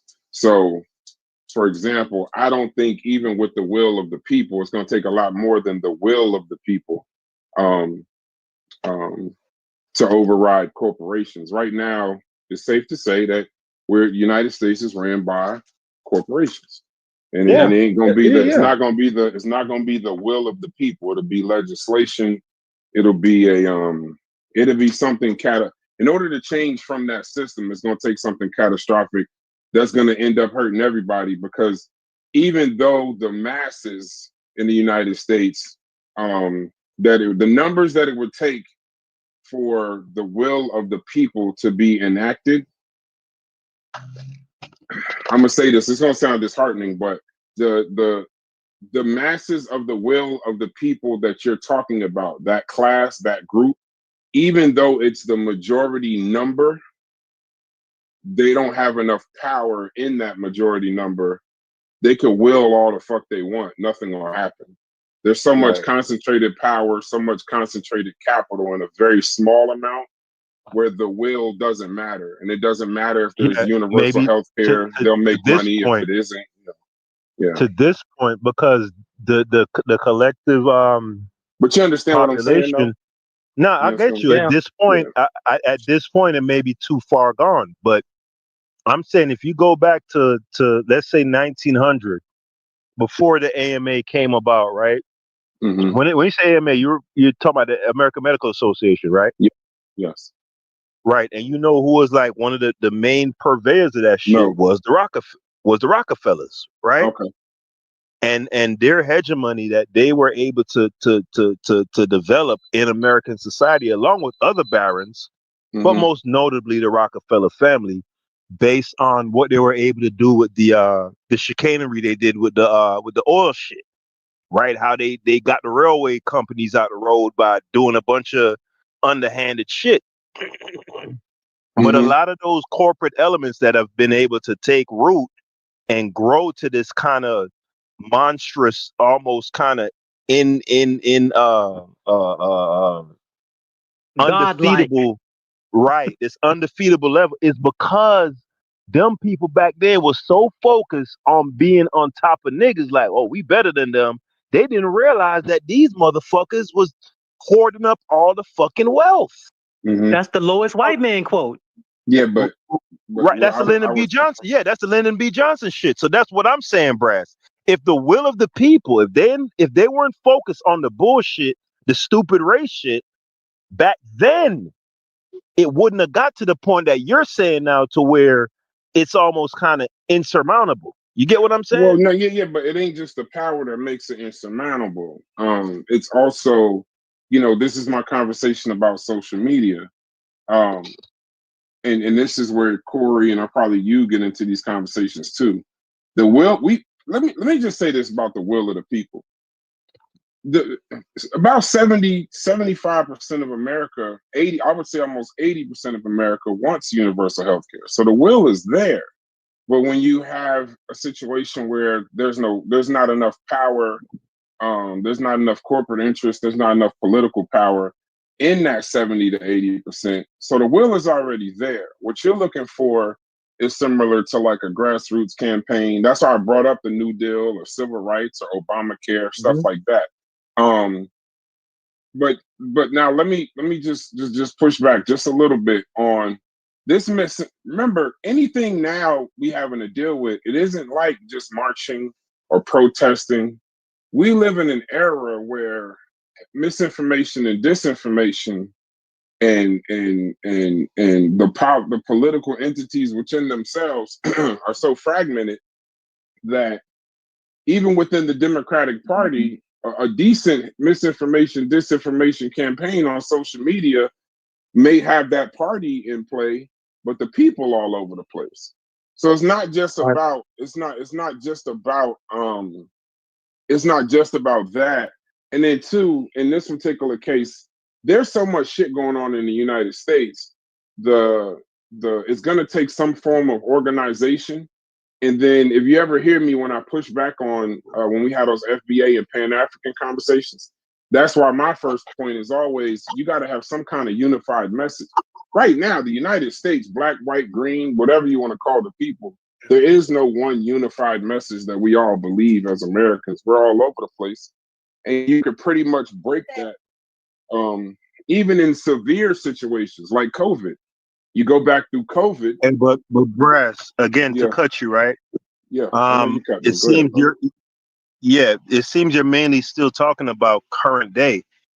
The power that the corporations have in America today didn't exist 100 years ago. Right, but you're talking about today. I'm only talking about could it be changed today. And that's right. So no, my question to you, I'm gonna revise it, is if the will of the people back then wasn't focused on the stupid shit, feeling like they somebody because they above niggas, as opposed to being focused on what matters. Right. We wouldn't have had a civil war. Greg, what'd you say? I said we wouldn't even have a civil war. No, what was I gotta break out. I just want to add one thing about I heard you loud and clear. I was trying to figure out what his question was. Go ahead. I think my question, Brass, asking real quick. My question, Brass, was, do you think if the collective will of the people back then, let's say going back to 1910 or something, was where it's supposed to be, would those things be, you know what I'm saying? Would the dynamics would be completely different? I think there would have been a time where we had universal health care. And I think just as fast, because that's around the time that corporations began to get the same rights as human beings. As soon as that happened, universal health care was solved. So even if we had it, they would have came right back in at some point because there's too much money in it not being universal. Well, but remember, universal health care. Yeah, I know, but universal health care, remember, it's essentially healthcare under government control. So if you're talking about healthcare under government control, once you give corporations the same rights as humans, then that's going to get overridden very quickly because that's too much money under their control. They don't care about whether it's good or not. They care about it was one of the largest for-profit financial entities in the United States. Corporations that'll be the last fucking thing they give up. Trust me. Trust and believe. They make too much money on it. They make way too much money. And pharma, that's one of the largest, if not the largest, lobbying Yeah, they're the now. largest. Yep. Yeah, they're the largest. So it's gonna be very difficult. But yeah, I ain't trying to fuck up the conversation. I was just trying to No, get. I just want to get. I want to get a word in before I bounce. I think the pandemic would have been the perfect time to roll out universal health care. That's a great excuse to get it past everybody. We're in a global pandemic, and if it didn't happen then, the will of the people is gonna have to be the people's will behind like some weapons and pitchforks going up to the Capitol, because the people the January 6th shit. They went up to the Capitol, but they went up to the Capitol for the wrong thing, in my opinion. They went up for some dumb Trump bullshit, but they should have went up there to renegotiate the freaking social contract with America and kick out all them damn lobbyists. Yeah, well, those people weren't necessarily representative of any will of any people that I could connect with. And then part two, remember during COVID, there was the push. If you go back, there was becoming the push, when they realized that it wasn't just black people based on underlying that there was a push like, oh, well, all these people need fucking healthcare. Because now we're starting to see that these people aren't dying from COVID because COVID is just some vicious beast. They're dying because there's so many underlying shit they got going on. They can't handle COVID. But here's the thing. That's why I kept saying misinformation and disinformation. Anybody familiar with COVID, the most alarming stat in COVID to me wasn't the deaths. It was a social media stat that they linked damn near 85 to 90% of all the misinformation and disinformation that was fucking people over and causing them not to get vaccinated, causing them to have unnecessary conversations. They linked all that shit back to about 8 social media accounts. Wow. So if you think that if you don't realize that if 8 social media accounts could account for, look at how much misinformation and disinformation y'all saw on COVID. How the fuck can the will of the people fight social media when they need social media to get through their day and they're getting pummeled? And it's all starting from about 8 fucking accounts, 8 or 9. So will of the people right now, your will, how many motherfuckers could go without their phone for an hour? Exactly. Yeah, they don't even have the will to keep their phone out their face. And if in their face, they constantly getting pushed. While driving. Yeah. So, it's not, will of the people is a cool thing, but I would say the will of the people right now is universal health care. But it's just there's not enough power amongst those people for that to matter. All right, y'all. Peace. Peace.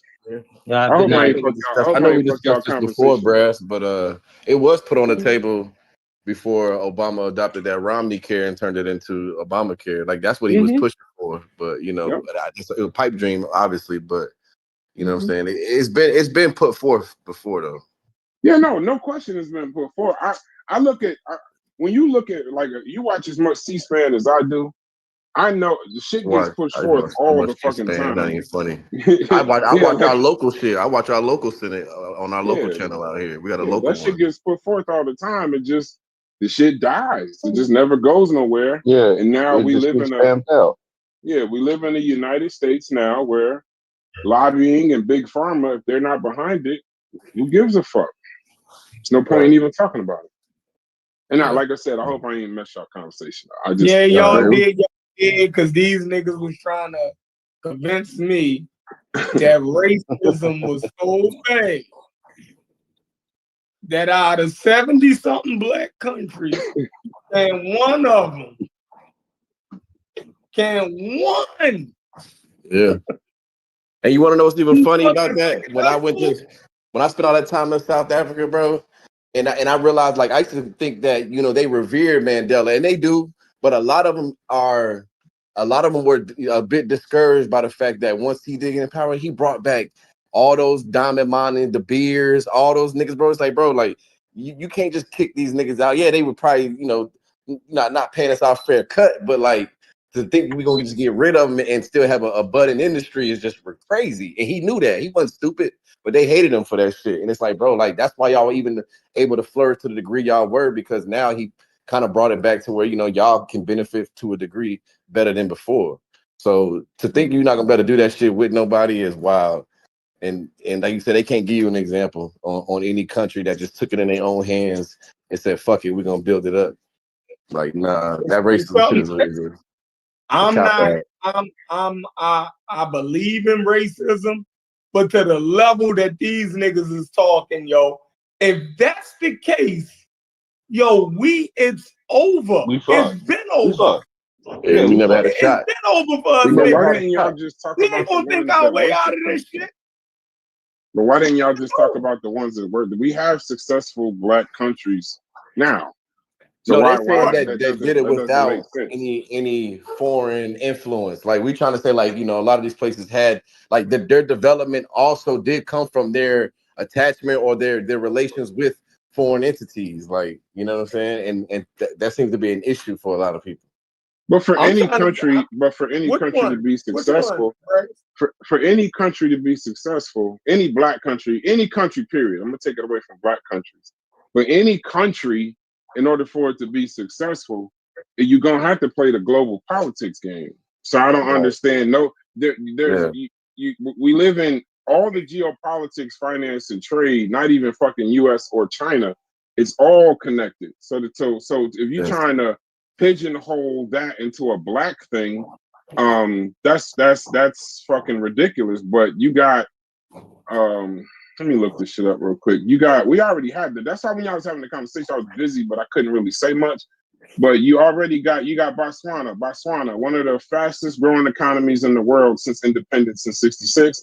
They got a stable democracy, relatively low corruption, and strong diamond management. Now we had this conversation about we old had boy this like a month ago down in fucking what was that? Rwanda, old boy that we was talking about that day. I drew a blank on his name, but a real common name.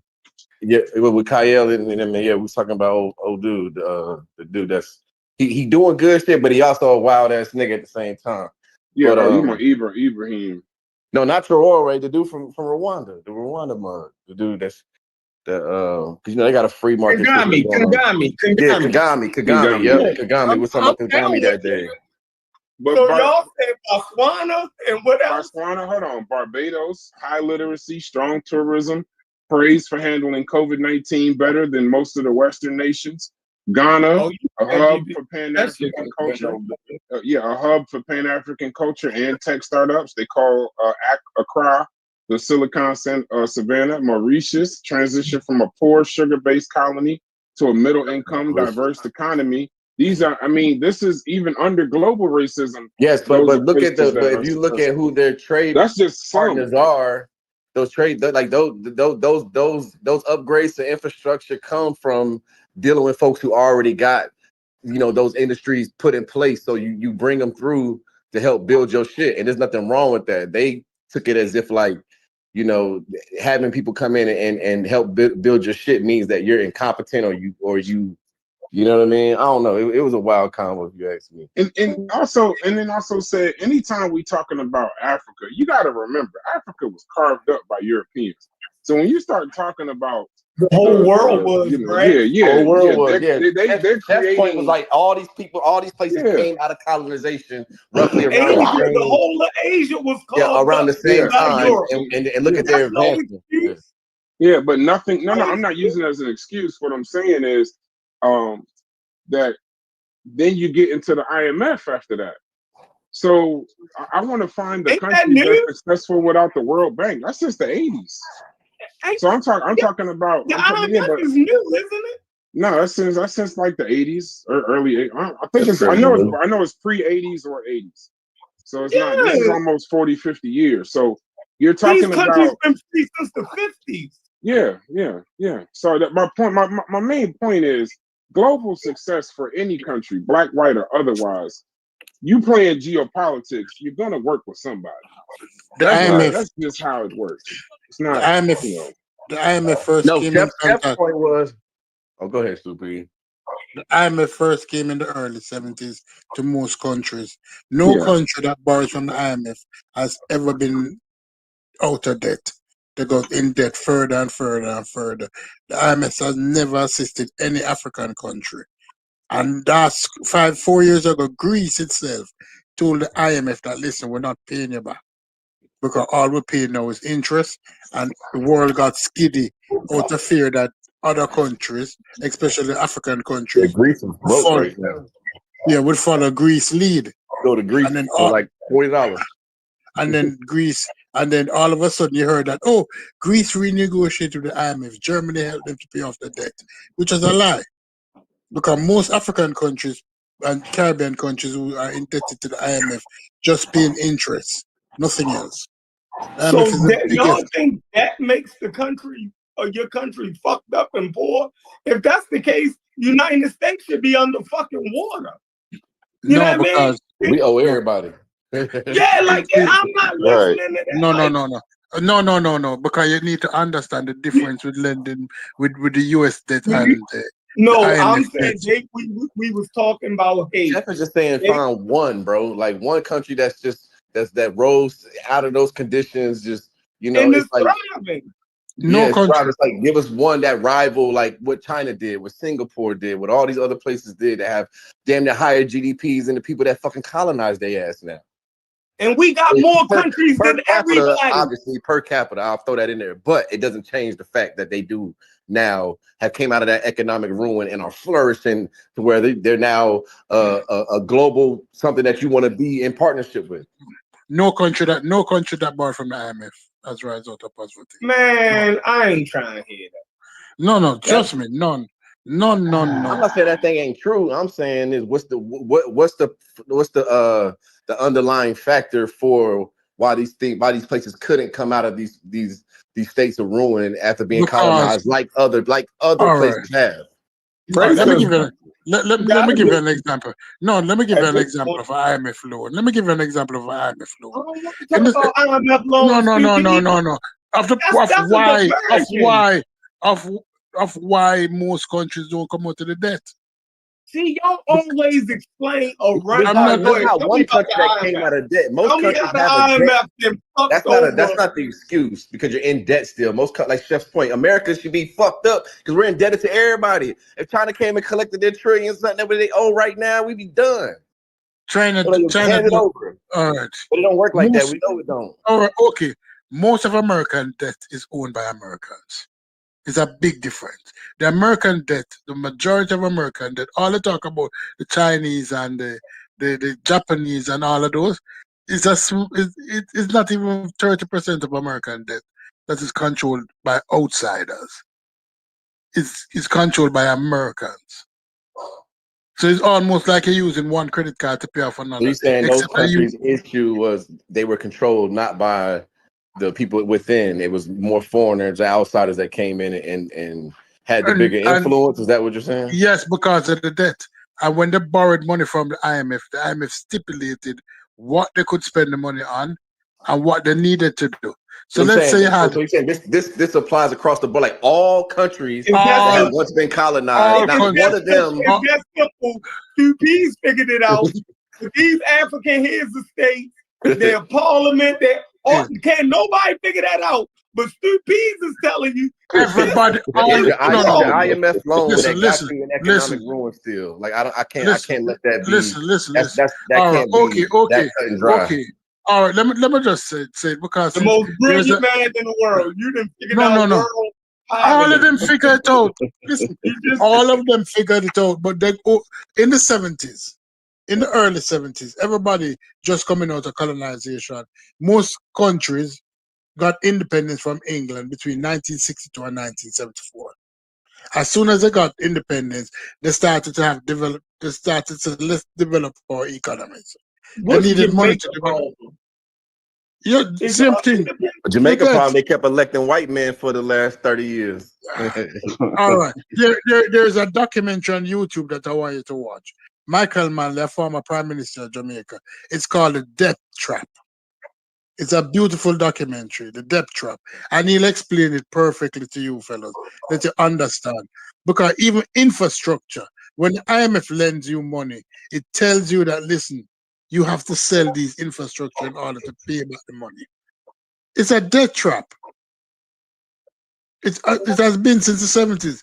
And a lot of countries got caught up in the debt trap in hope that turning the country industrialization, and it didn't work.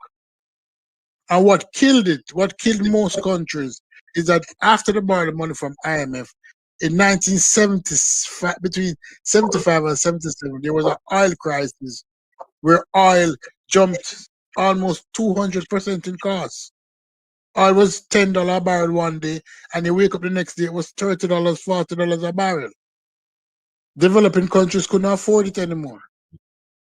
Yeah, but Imagine, CP, imagine. This shit up, yeah, yo, but you like gotta give some clarity those two P's. Okay, you All right, gotta go give ahead. some clarity. So no, I want you to do it because Okay, you're ask the acting like question. this is not like people. Most of the people on here probably don't understand how the IMF works. The IMF is not like Chase or something where you just go because you want to maybe buy a car or you got some kind of business idea. Remember what kind of situations that the IMF is coming into. In the majority of cases, it's an emergency situation. So any step Not originally, not no, that way. okay, Nope. but their role. What is Nope. their role? What is the All right. IMF's role? It's last resort financing when other people won't. All right. There's 3 banks that most developing countries rely on: the IMF. Well, I know. I'm just talking about countries. The International World. Developing countries. Yeah, developing countries. That's what. Yeah, third world countries, developing countries. No, I'm not talking about third world countries. I'm just talking about the IMF. Period. When I brought up the IMF, I didn't bring it up in regards to third world countries. I brought it up in regards to geopolitics and geofinancing, global financing. The IMF is not in there to. They're in there to help you in an emergency situation. And the reason why they give you these conditions you're describing, you think that the way people are hearing you is almost as if they're just like trying to like, yes, is it a debt trap? We agree. But my point is that it's a last resort financing. There's other ways that you can get financing that would be better in your situation, I guess. But what they're talking about is last resort. These are emergency situations. And then the other role of the IMF after they give you this money is to get your currency in order, control your inflation, and bring back confidence in the country. So some of that shit has to be. I love the fact that you went on ChatGPT. No, I don't need to. I don't need to go to ChatGPT. Because I'm on the. No. Some of this shit I already know. If you like me to go to ChatGPT, I could tell you individual places. But IMF World Bank is not. That's not even like a deep thing. But I'm telling you, the people you're talking to right now think it's just a bank.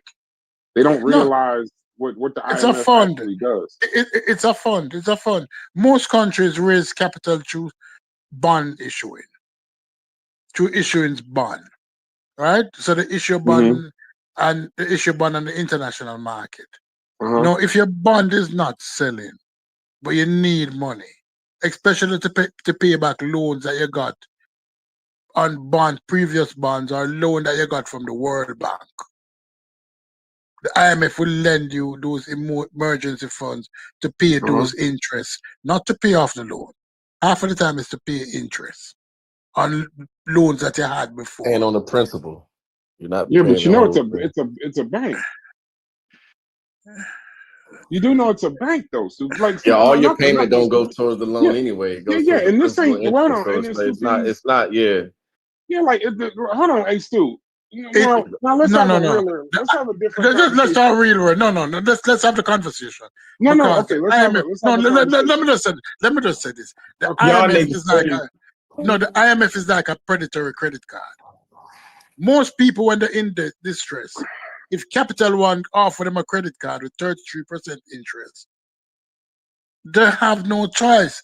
If the car breaks down and they need to get the car fixed, they're going to use the Capital One credit card. Okay. The IMF is a predatory organization. That's what it does. That's what it does to most of these countries. When you find somebody in a situation where they can't do anything and they need the funds, the IMF will lend you. But it lend you at such draconian stipulation that you could never climb out of the debt. Ask somebody who like most people who go to a payroll loan, that $500 payday loan. Half of the time they never get out of it. Simple $500. Because the interest, if you couldn't pay the $500 the first week, the $50 extra, it end up costing so much money at the end of a year. That is a joke. That's exactly what the IMF does. So yeah, It's a but you predatory understand. All right, so land your organization. plane, Stupid. You done said the I same land my thing plane. 4 times. I You said land my predatory. Yeah, plane. you started predatory, you ended predatory. We get it. Yeah, I But you land my also know, plane. hold on. But you also know Argentina would have failed damn near 10 times without the IMF. Some of these countries go into hyperinflation. There has to be something there to help them. It And ain't why remember why did Argentina fail? Why did hyperinflation? Because of the original IMF, the original World Bank loan that they got. So then what about South Korea, Stupies? South Korea took 58 billion. Now I'm using ChatGPT. South Korea took 58 billion during the 1997-2001 Asian financial crisis. The IMF put painful reforms, but they recovered in just a few years. And unlike what you said, nobody's ever paid back.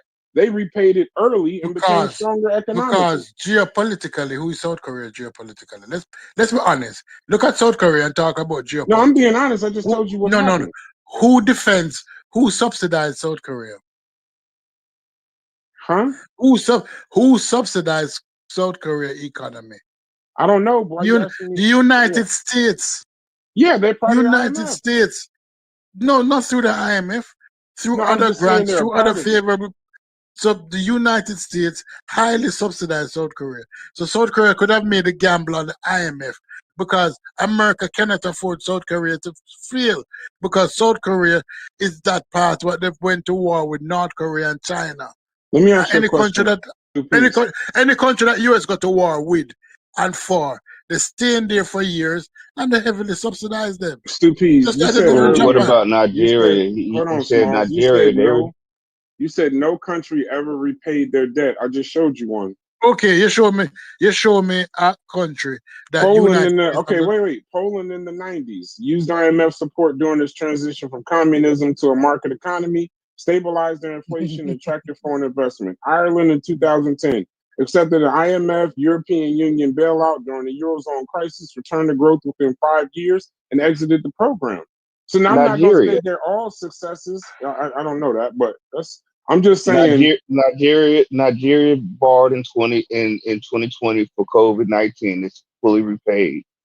Greece in 2022. There's plenty of countries that repaid IMF loans. Yeah, and it's a bank. It's 2 P's. It's a bank, and they offer credit. These stories don't always end well. They end well with people that are responsible. I use debt to make profit. So there are people that already have a strong infrastructure. Now just take it from people to countries. People that aren't good with money, people that aren't good with infrastructure, people that aren't good with whatever, usually don't work well with credit, or they just throw their hands up and say they don't give a fuck. Countries work the same fucking way. You know why? Because people run them. All right. So it's in the same situation. Let me hit back on. So now you saying we shouldn't have an IMF? Let me see the stipulation. The reason why Nigeria, the IMF emergency fund from the IMF was easily paid off is that years before, Nigeria used the oil money and pay off all the debts they had to the World Bank because they had oil, they had the resources. So when they borrowed from the IMF, it was a short-term loan because they had a resource that is worldwide demand. That's why Nigeria paid it off. Poland was highly subsidized by the EU when it paid off the IMF because they wanted Poland to become a part of the European Union. Same for Greece and same for Ireland. But do you know you're I'm not making that up. No. I didn't say you're making anything up. I would never say that. What I'm saying is you're making an unbeatable argument. You say that they don't pay. No. You said countries don't pay it off and then when I show you countries that paid it off, you then flip the argument to they paid it off because of this. Like, but the countries. You're right. I was wrong. I was wrong with that. Countries with the ability let me not talk about that. Watch a debt trap. Because you see that. No, we agree. There to help any country. You know, I started with you saying I agree it's a debt trap. I would agree it almost works like Capital. What'd you say, Capital One? I would agree too. Capital One credit card. That's what I'm saying though, it is needed though. there are situations where it was needed and used correctly.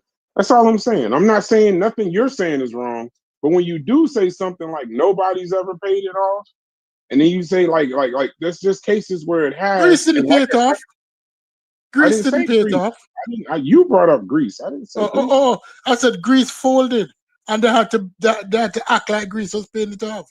Okay, I Greece didn't say Greece. I Greece said folded. I said South Korea, Poland, and Ireland. That was it. Right. I'm sure I could find more if I looked. I'd have to chat GPT at that point. Yeah. South Korea highly subsidized by the United States. You gonna start telling me? No, you can't go back there. Look at the country. Look at the country who they claim rise from the IMF. They realize that they're highly subsidized by other nations. Because they're global countries. They're countries, please. They're highly subsidized by other nations. Yes, and they're countries. We need countries need a safety net. You need a safety net. No, those countries that is not highly subsidized by a global power. And I'm talking about the Caribbean. And we talk about Argentina. Argentina is a shit show. Every now and then they prop it up. Well, somebody, hey, we all got every 5 years it sink. Hey, we all got a drunk uncle in the family that need help. I mean, I don't know what to tell you, brother. I don't look at like there's a reason why when you look at countries and you look at debt, you can just basically extrapolate it out to people because people run them countries and debt. Look at most people are in credit card debt. Most times it makes sense. Just throw your fucking hands up. Fuck them. That's how a lot of people act. Matter of fact, I would say the majority of people act. There's not a lot of people that use credit cards successfully because a lot of it is predatory. A lot of it is to, I'm out of work. I'm gonna start using these credit cards. And then when you get back in work, your real life bills hit. It's just not realistic. I'm just saying countries don't. I'm not bigging up the IMF. I'm telling you the realities. I agree that it's a debt trap. I agree with you. I'm not arguing with you on that. But I'm just telling you, there are some private banks that won't touch countries, and I appreciate that there's an IMF versus that country collapsing. Because if a country collapses, yeah, that's a bigger deal than to me the IMF, in my opinion. It's just more in my humble opinion. Hey, the IMF saying Jamaica is a success story. No. Go on the website, and when they say IMF saying Jamaica is a success story. Granted, we are down paying our debt. Many sacrifices have been made. Many infrastructure has been ignored as a result of the debt that you have. Many free infrastructure that you had. Back in the day, we have 14 parishes in Jamaica. Each parish used to have 2 established hospitals. Now, most parishes don't have one because we can't afford it, right? Electricity never used to be so expensive. Now, most Jamaicans have to care for the electricity. You have to conserve so that you can even pay it. Like the water, expensive. The debt has been, the burden has been thrown down on the people in order for them to pay off the loan and the interests. But then because why is Jamaica in that position though?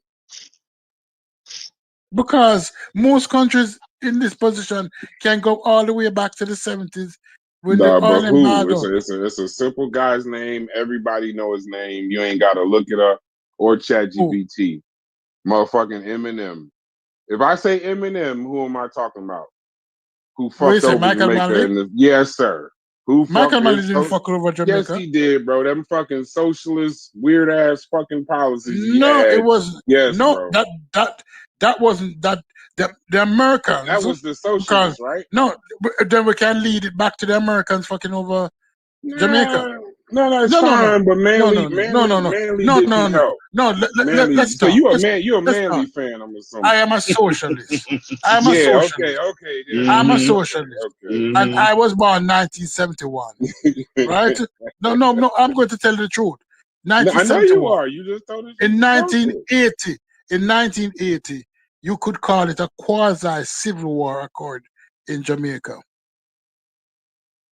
The first time I saw M16 and the first time I held a M16, I was 6 years old. We live still. I'm doing. No, I can't tell the truth. I'm just I telling can't tell you, the bro. truth. Just, listen, Yeah, sometimes y'all say shit. I just be wanting to No, remind y'all. Hold on. Let me tell you the truth. My name is Michael Smith. Everybody call me Leo. I used to live in Dwayne Park. I was a young striker. You just ain't worried. Okay, go ahead. Yeah, I was a young striker. If anybody who know what a young striker is, put it in. You'd have shatters and you'd have strikers. Right? So if anybody know what a shatter is, right. Great shit. It was a great movie. I don't know the first thing. Right. Yeah. You watch a movie, right. Yeah, I know. If that's the shatters you talking about, them some serious niggas. They got some rant. Right. So when you look at it, during the 80s, because Manley defended You too far Fidel ahead. Castro. You too No, far during the ahead. 70s, sorry. During the I'm 70s, about to say, you too far ahead. during the 70s, because Manley was defending Fidel Castro. Right. The American CIA decided to destabilize the country. We remember Why? because at the time there was a Cold War going on. Thank you. Okay. At the time there was a Cold War between the USSR and Jamaica. And so the world was being carved up by those two nations. Remember, soon after that in Grenada, the Grenadian Prime Minister was killed. Remember, America went to war in Grenada? Grenada, one of the smallest countries in the world, a population of 30,000 people, because the world was being carved up. So it was a series of destabilization. Kissinger came to Jamaica. And when Kissinger came to Jamaica, Michael Manley told him no. And Henry Trudeau from Canada said, you cannot tell a man like Kissinger no. He's going to destabilize the country. Was he lying? That he's going to destabilize the country. Was he? No. Yeah, but he did.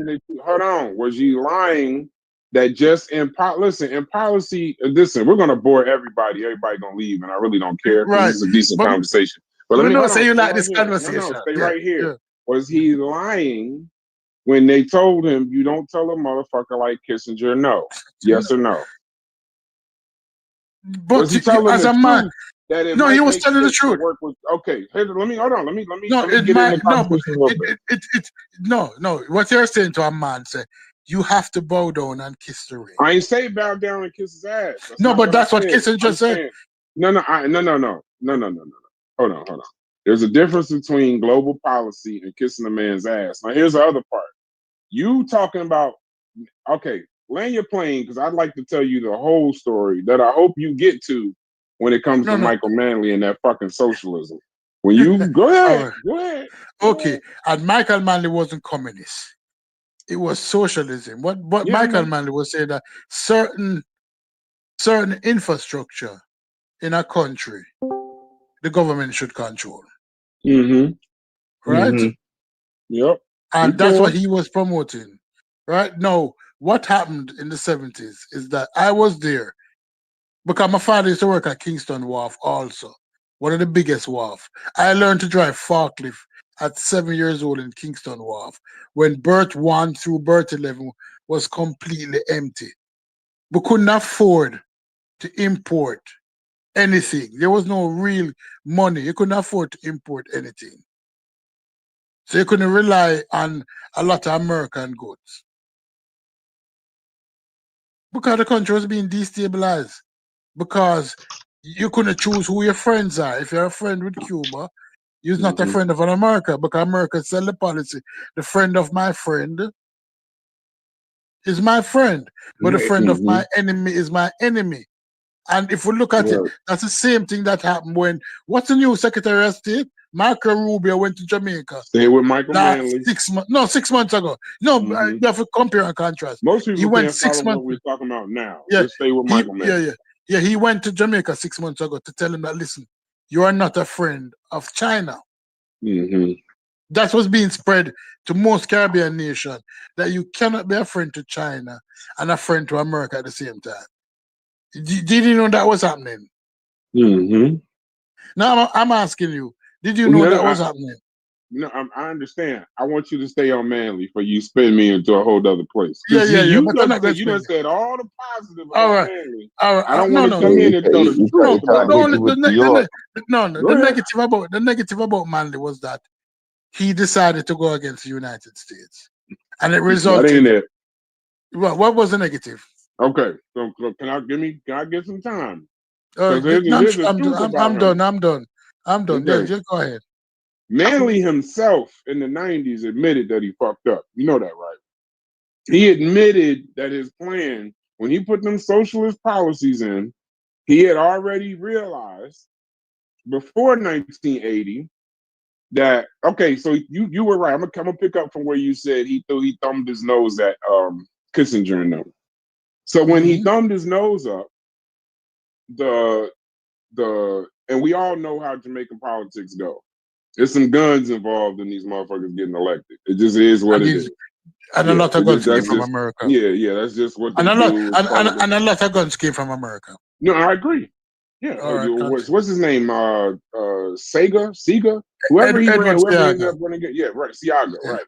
So when he got close to Cuba, even when warned not to, even when people in Jamaica were telling them, stay away from Castro, because Castro was getting close to Russia, and the big superpower United States was in the Cold War with Russia, he fucking still got off. So what they did was, the United States said, okay, then just deal with them.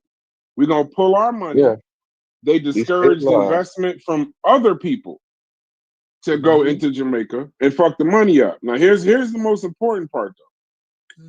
When you nationalize or you try to implement socialism, one of the things that always happens is there's a certain thing that always happens at the beginning of socialism. Productivity goes down, the fucking payments to this shit, and the debt goes up. So when you are now he started borrowing from people all over the place, not the IMF yet. He just started borrowing from people all over the place. But here's where it gets fucking tricky. He pissed off the United States. The United States backed the other nigga. I forgot his name. Sega, whatever. Siega. And then they started doing the guns and this, that, and the other. And one of Jamaicans' largest fucking industries that they've always had got fucked up. And this is where Manly got fucked up, because he was leaning on Jamaica's tourism. But once all that fucking gunplay and shit was blowing up and people was getting shot, that shit suffered. And once that happened, the crime rate went fucking crazy. And then when the crime rate went fucking crazy, that's when he took his ass to the IMF. And then he did this, stupid, because even socialists went after Manly for this. Then this motherfucker agreed to the exact same measures with the IMF that went completely against his motherfucking socialist policy. Completely, completely. He completely, once he took that money, it was all over. By that time, the shit was out of control. Inflation, the fucking crime, the drugs, the laundering, all that shit. No. You could cut me. You cut me when I was talking. So I can't cut you. No, you told me to go ahead. No, you told me to go ahead. When I was talking, I'm just not saying go ahead. But when I was speaking, when I was speaking, go ahead. You got it. You are right. You don't like this. You don't like this. No. But you're not. No lies are being told. No lies are being told. All of us is just regurgitating history. And the history was that they made him bend the knee because they fucked up him country. Would you agree with that or not? That after they fucked up him country, they made him bend the knee. He had to come with hat in hand. Yes. That the American fucked up. If the American never go in there, never decided that, listen, I'm going to teach you a lesson, it could have worked much better.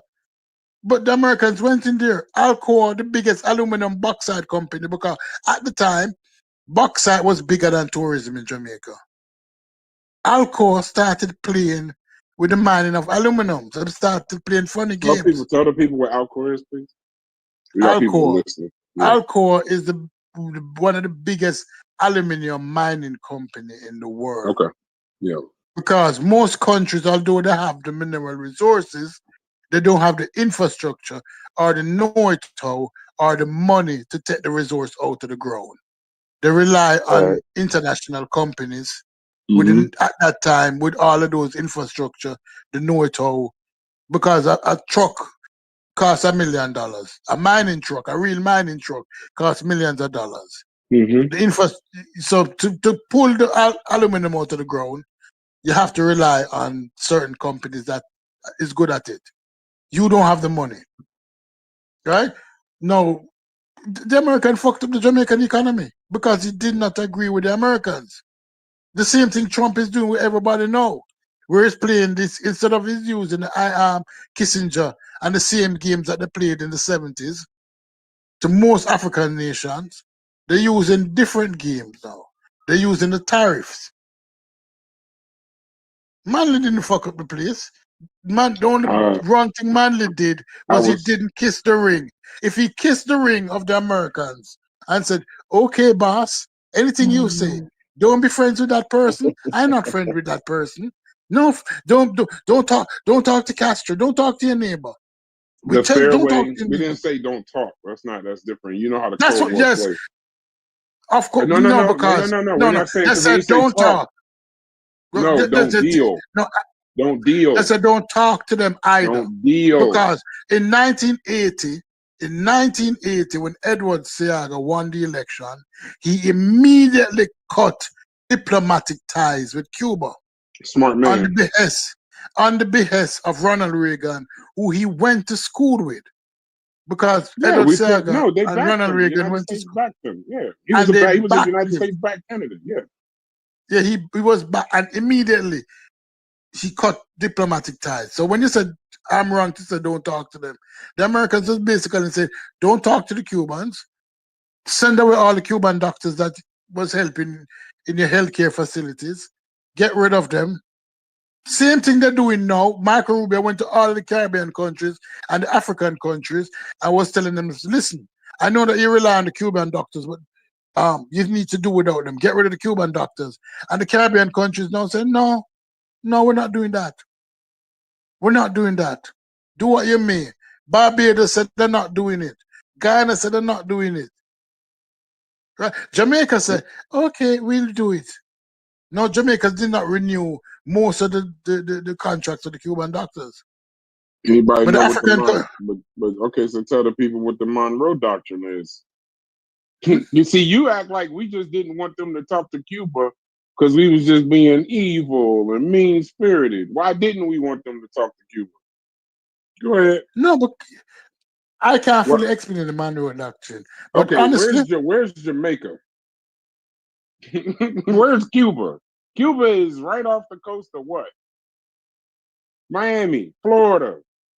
We don't want and then if Cuba's cozying up to Russia, and Russia, our fear was using Cuba as a staging ground.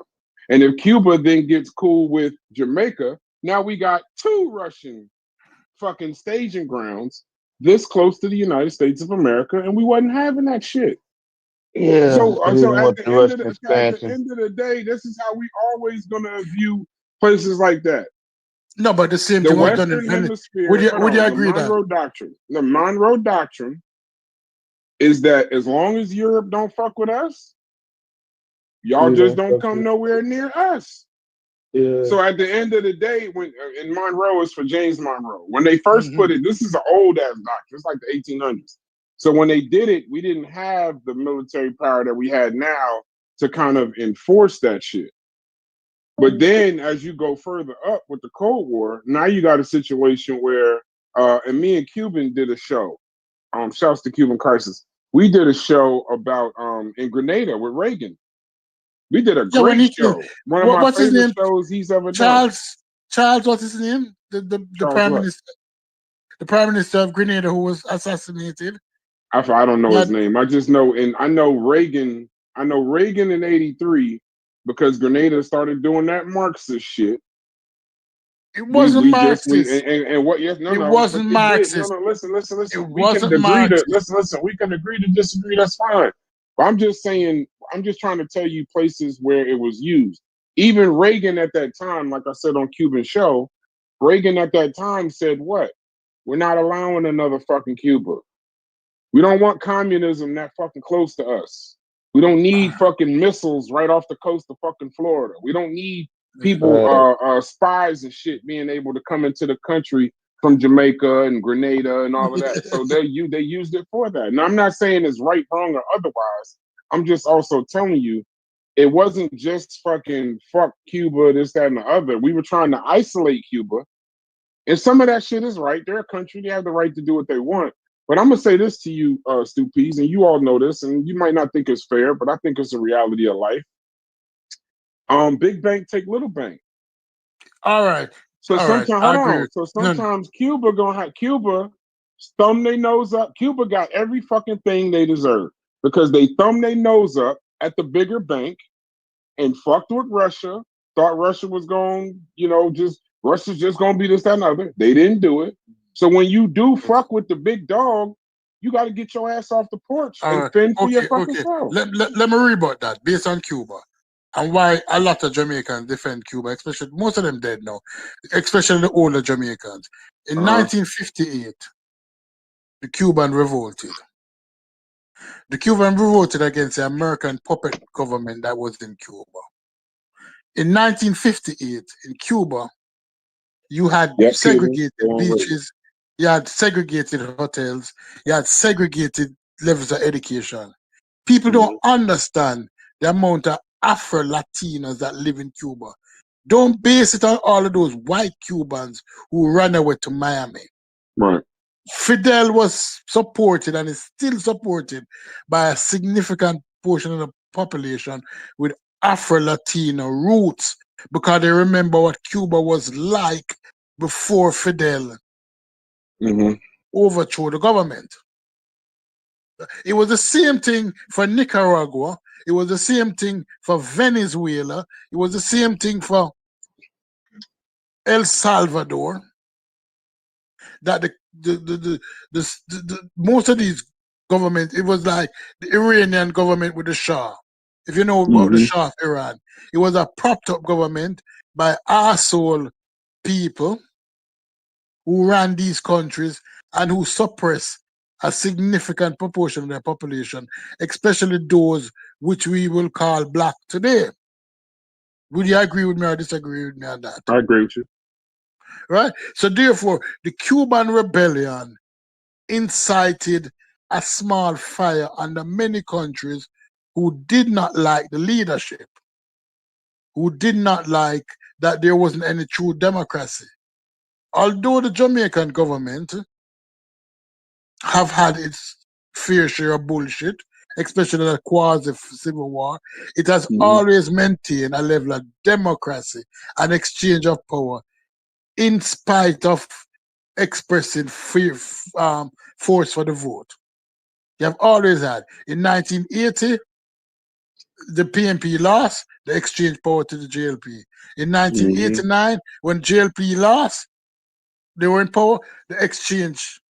It's always expected that, listen, you fight dirty, but if you lose, you lose, and if you win, you win. We're going to exchange power in spite of fighting dirty. Unlike many African countries. But when we're talking about global politics, we're not talking about morality. We're not talking about sovereignty. We're not talking about how they look. What we're talking about when we're talking about global politics is survival. And it's about how you look too. No, it's not. No, not when you're one of the smaller countries. No, because this particular case, hold on. Well, I sat back.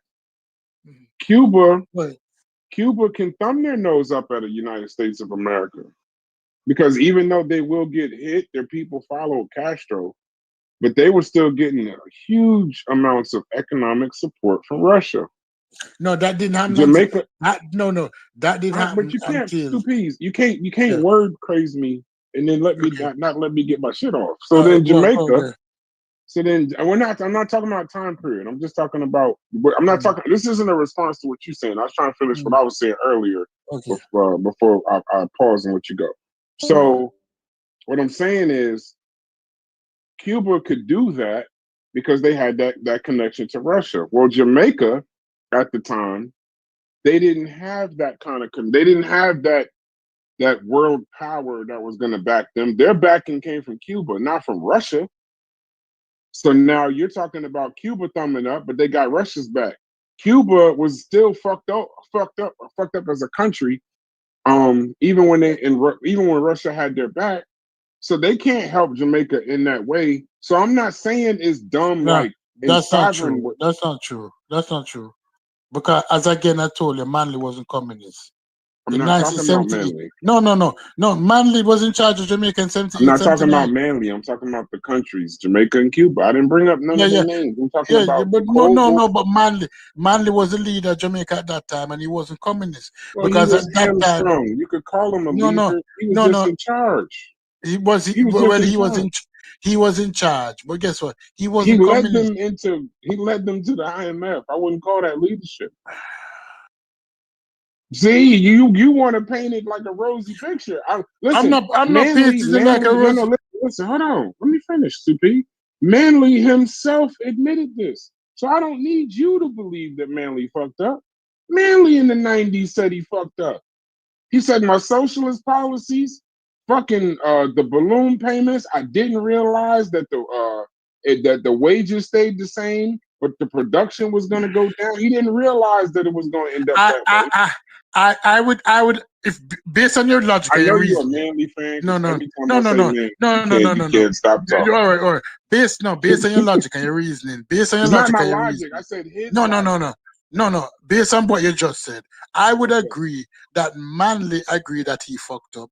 If you would agree that W.E.D. Boys agreed that he fucked up. I've said it. I told you he did. Yeah, that ain't nothing for me to say. Right. No, so I can agree that, yes, he agreed that he fucked up. Yeah. But at the time, without the American boys realized late in the game, the talented 10th wasn't going to work. And it was part of his reason why he wanted to leave. Stop justifying. We just want the fucked up part. Just the fucked up part I needed to know. Not the explanation. No, I just say he fucked up. Yeah. Right. No, Manley agreed that he fucked up because how he fucked up is that he went against a superpower. It wasn't primarily his policy. It's that he went against the superpower. And that's what he said, what he called it, something socialism, democratic socialism, wasn't going to work because the Americans didn't want it to work. Remember, if healthcare, free healthcare in America not going to work because that is almost like democratic socialism also. Because that's something that most democratic socialist country like Canada will offer, and Europe, and someday them not fully capitalism. They offer freeness to the population, and that's part of social program or socialism. But in America, they're not offering that because America do not believe in democratic socialism. So when people talk about we should have free healthcare, no, America don't believe in it. We're ran by corporations at this point, so free ain't even a concept. Right, so like Canada, other countries in the world have it. And there were certain things like Manley was offering free education to university level, free healthcare. But after he went against Kissinger, he didn't have the money to afford those anymore. Now we only have free education to primary school level, and at high school level, it's highly subsidized. But from elementary school is free, but high school is subsidized because we couldn't afford it. Healthcare is still free at certain levels, but the level of care he established all a minimum wage too, didn't he? He established a minimum wage in 1972. So because prior to that, it was right. I'm gonna chat GPT something for you, Stupies. Your argument would make sense. Now, I would agree at the end of the story, the United States, because I don't know the years specifically in Jamaica, but now I do because I just looked it up. The end of your story bears huge fruit that is partly United States and Michael Manley. Yeah. But his socialism failed before the United States sanctions. So just follow this time. Yeah. All right, let's listen to the timeline. No. You make a statement. Give me 1 second. No, I'm listening. I'm listening. Give me 1 second. So I said, because I was thinking like, well, damn, did they fuck with him from the beginning to fuck him over? And I was like, no, I don't think that's the case, but I couldn't time it, so I ChatGPT'd it.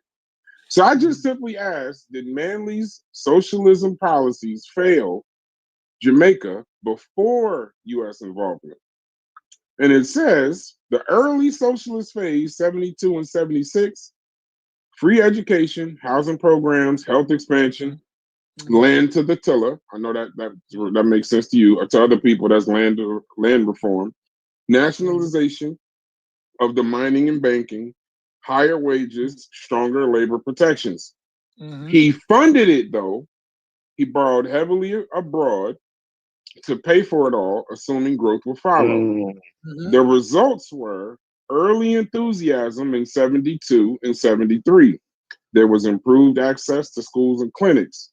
But in 74, 75, and 76, the economy slowed, inflation got out of control, the deficits grew, the money wealthy Jamaicans and foreign investors that he borrowed from pulled out. In 76, Manley openly aligned with Cuba, defended Fidel Castro, and hosted him in Jamaica. While all this shit going on, the investors that he got, the wealthy Jamaicans left, he decided that the best plan of action was to host Cuba in Jamaica.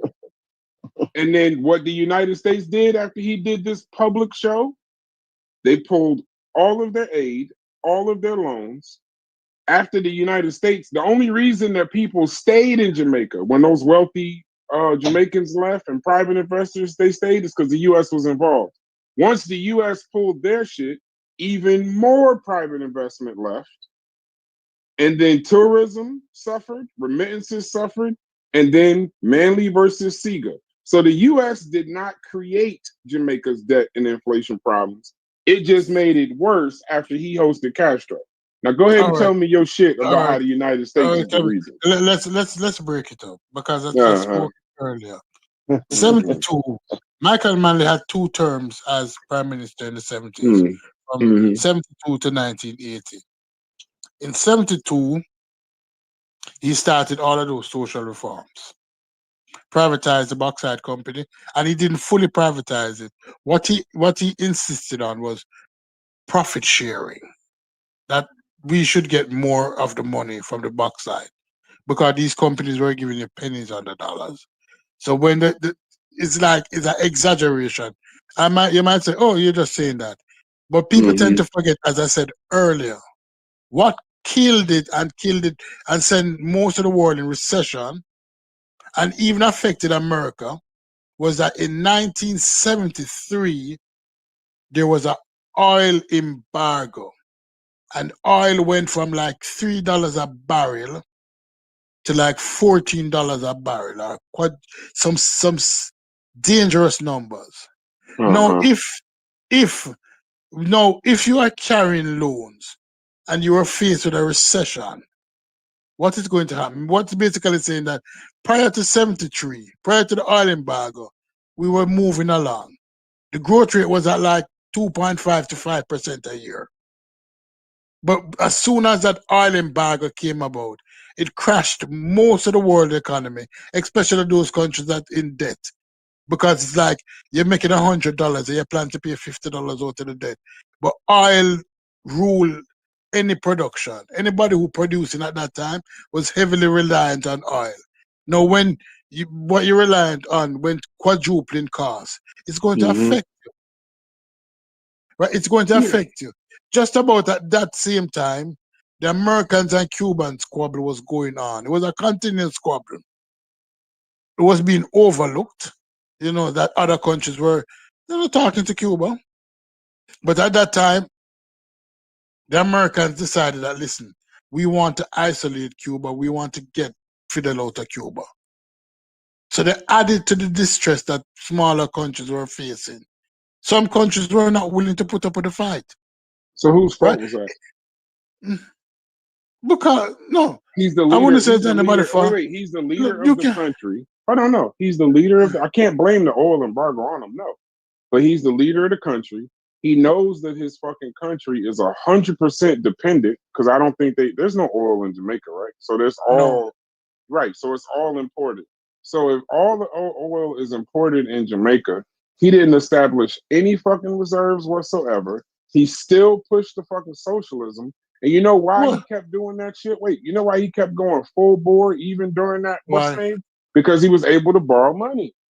And he was borrowing money from the wealthy Jamaicans, borrowing money from other countries, but he was right? paying, He wasn't in he the was IMF. paying by the he was paying the money back, but he was paying, but he was paying by the money before the oil market crashed. And I get that. No, and I get that. But you know what else he didn't have a plan for? This is all listen, we have a leadership conversation now. So now remember, there's another part when you didn't tell the whole story with Alcor, but I'll tell the whole story. Motherfuckers didn't need aluminum from y'all no more. That's another part. That shit dried up. So when you start this socialism, when you start these socialism, people listen.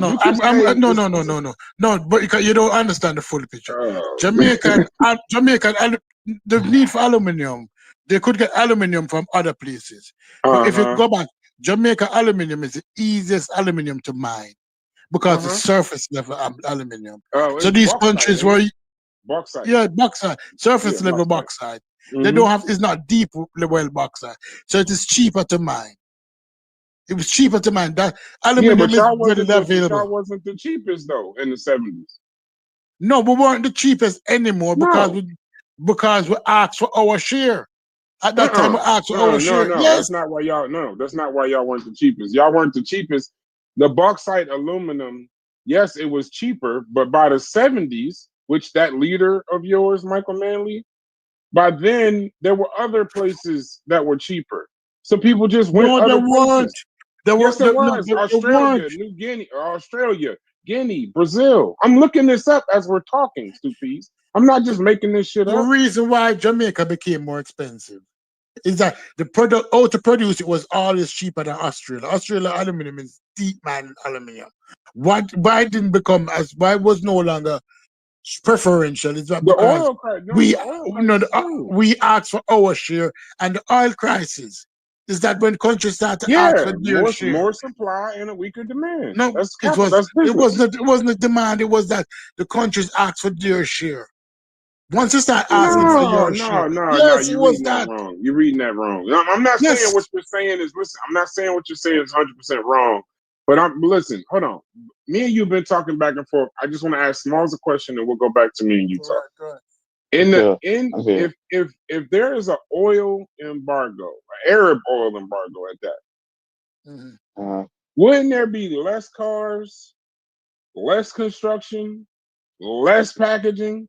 So wouldn't that mean that the supply? So wouldn't that mean that there would be more of an aluminum supply and a weaker demand for it? Weaker demand, Simply because of the oil crisis. So now everything Stu Pease is saying could be true, but if there were other places that but other places during that time that were cheaper and had larger reserves than Jamaica. I agree with your logic on that. That the oil embargo.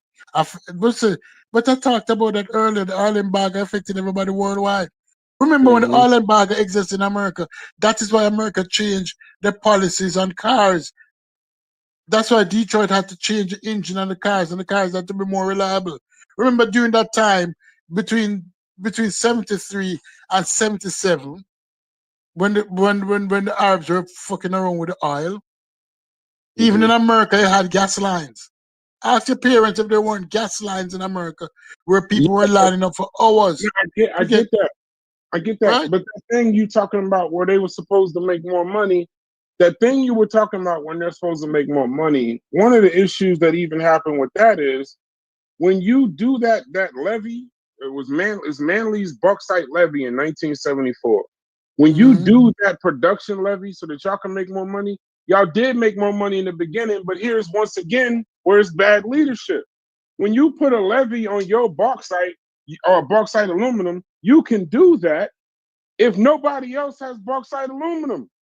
But if you do that levy and you get millions of dollars to start at first, but then the second part is, what are other countries going to do? They're not going to pay you more for your shit if they can go somewhere else, especially if it's Guinea, Australia, Brazil. They'll just go somewhere else. I'm glad that I'm happy. I agree with you completely. Because The same thing is happening now. And we're going to have this conversation a year time. Because I know that your memory long, like mine. Because the same moves that were being made by Manley, they might call them different moves, but it's similar moves being made by Trump. And we're going to have this conversation next year. Remember that. Put a stick in it. You and I will continue this conversation next year. That depend on leadership. Yeah, we're going to be in a situation. Yes. We're going to be in the same situation. Right? Because the approach to economic growth. Yeah. As I said, the approach to economic growth may vary by leadership. And sometimes when you have the best interest of your populace in mind, you have to make certain measures. Now, the biggest mistake he made is that he decided to be ride or die with Castro. Just like, Trump is now telling people that you cannot ride or die with China. With China, but other people, Canada is ignoring him, Mexico is ignoring him. No, if Manley was alive today and he didn't get to the fuckery in the 70s, he could have probably said, I can side with other people. I can side with the BRICS. But the BRICS didn't exist at that time. It didn't exist for Colombia, it didn't exist for Venezuela, it didn't exist for Nicaragua. It didn't exist for all the banana republics, as we call them today. That was all to undermine. But I don't think all of the those, same thing will happen to us. It's the same. Once again, no, hold on. I don't think the same thing will happen to us because you also got to remember the conversation we were having is big bank take little bank. Right. We're still the big bank. You're still the biggest bank, but the bank is not the same as it was in the 70s. Would you agree with me on that? But but would you agree the United States is nothing like Michael Manley in the 70s either? I wouldn't say. I would say Trump is like him. Is not like Jamaica in the 70s. I would say Trump is like Manley in the sense that he's a populist. Jamaica is an island that got less than 3 million people. We got the largest economy, the largest military, and we're still, no matter what anybody wants to paint us as, the most financially dominant country on the planet. But Trump so what is are we still talking a populist. about? Like you can't compare us to Jamaica. Would you agree that Trump is a populist? Yeah, of course. Yeah. Right? And a populist can fuck things up, especially with No. They can. No. They can. Long term, but short term, no. We couldn't be. We control global finance. We influence the IMF that y'all fucking had to get. Y'all had to go. Thank you. I agree with you that the IMF and the World Bank is highly influenced by the Americans. Yeah, I said that earlier. Right. Yeah, I said that earlier. And sometimes they themselves determine, because most world leaders in the 70s, 80s, and 90s, most world leaders had to come to Washington, especially during the 80s, to kiss the ring of Ronald Reagan before they were favorably dealt with by the World Bank or the IMF. Would you agree with me or disagree with me on that? No, I agree with you. I don't disagree with you right there. I don't disagree with you. That's the thing, Stupies. A lot of times in y'all conversations, people got to disagree with you to make the point, or they got to be disagreeable to make a point. In our case, when we talking about politics, that's why I enjoy talking about politics more, is I don't have to fully disagree with what you're saying. I can fully, I can accept exactly what you're saying, but I just can't, I don't got to apply it to us in the United States. I'm not going to do that. Hey, but I got to dip, though. I got to dip. Yeah, but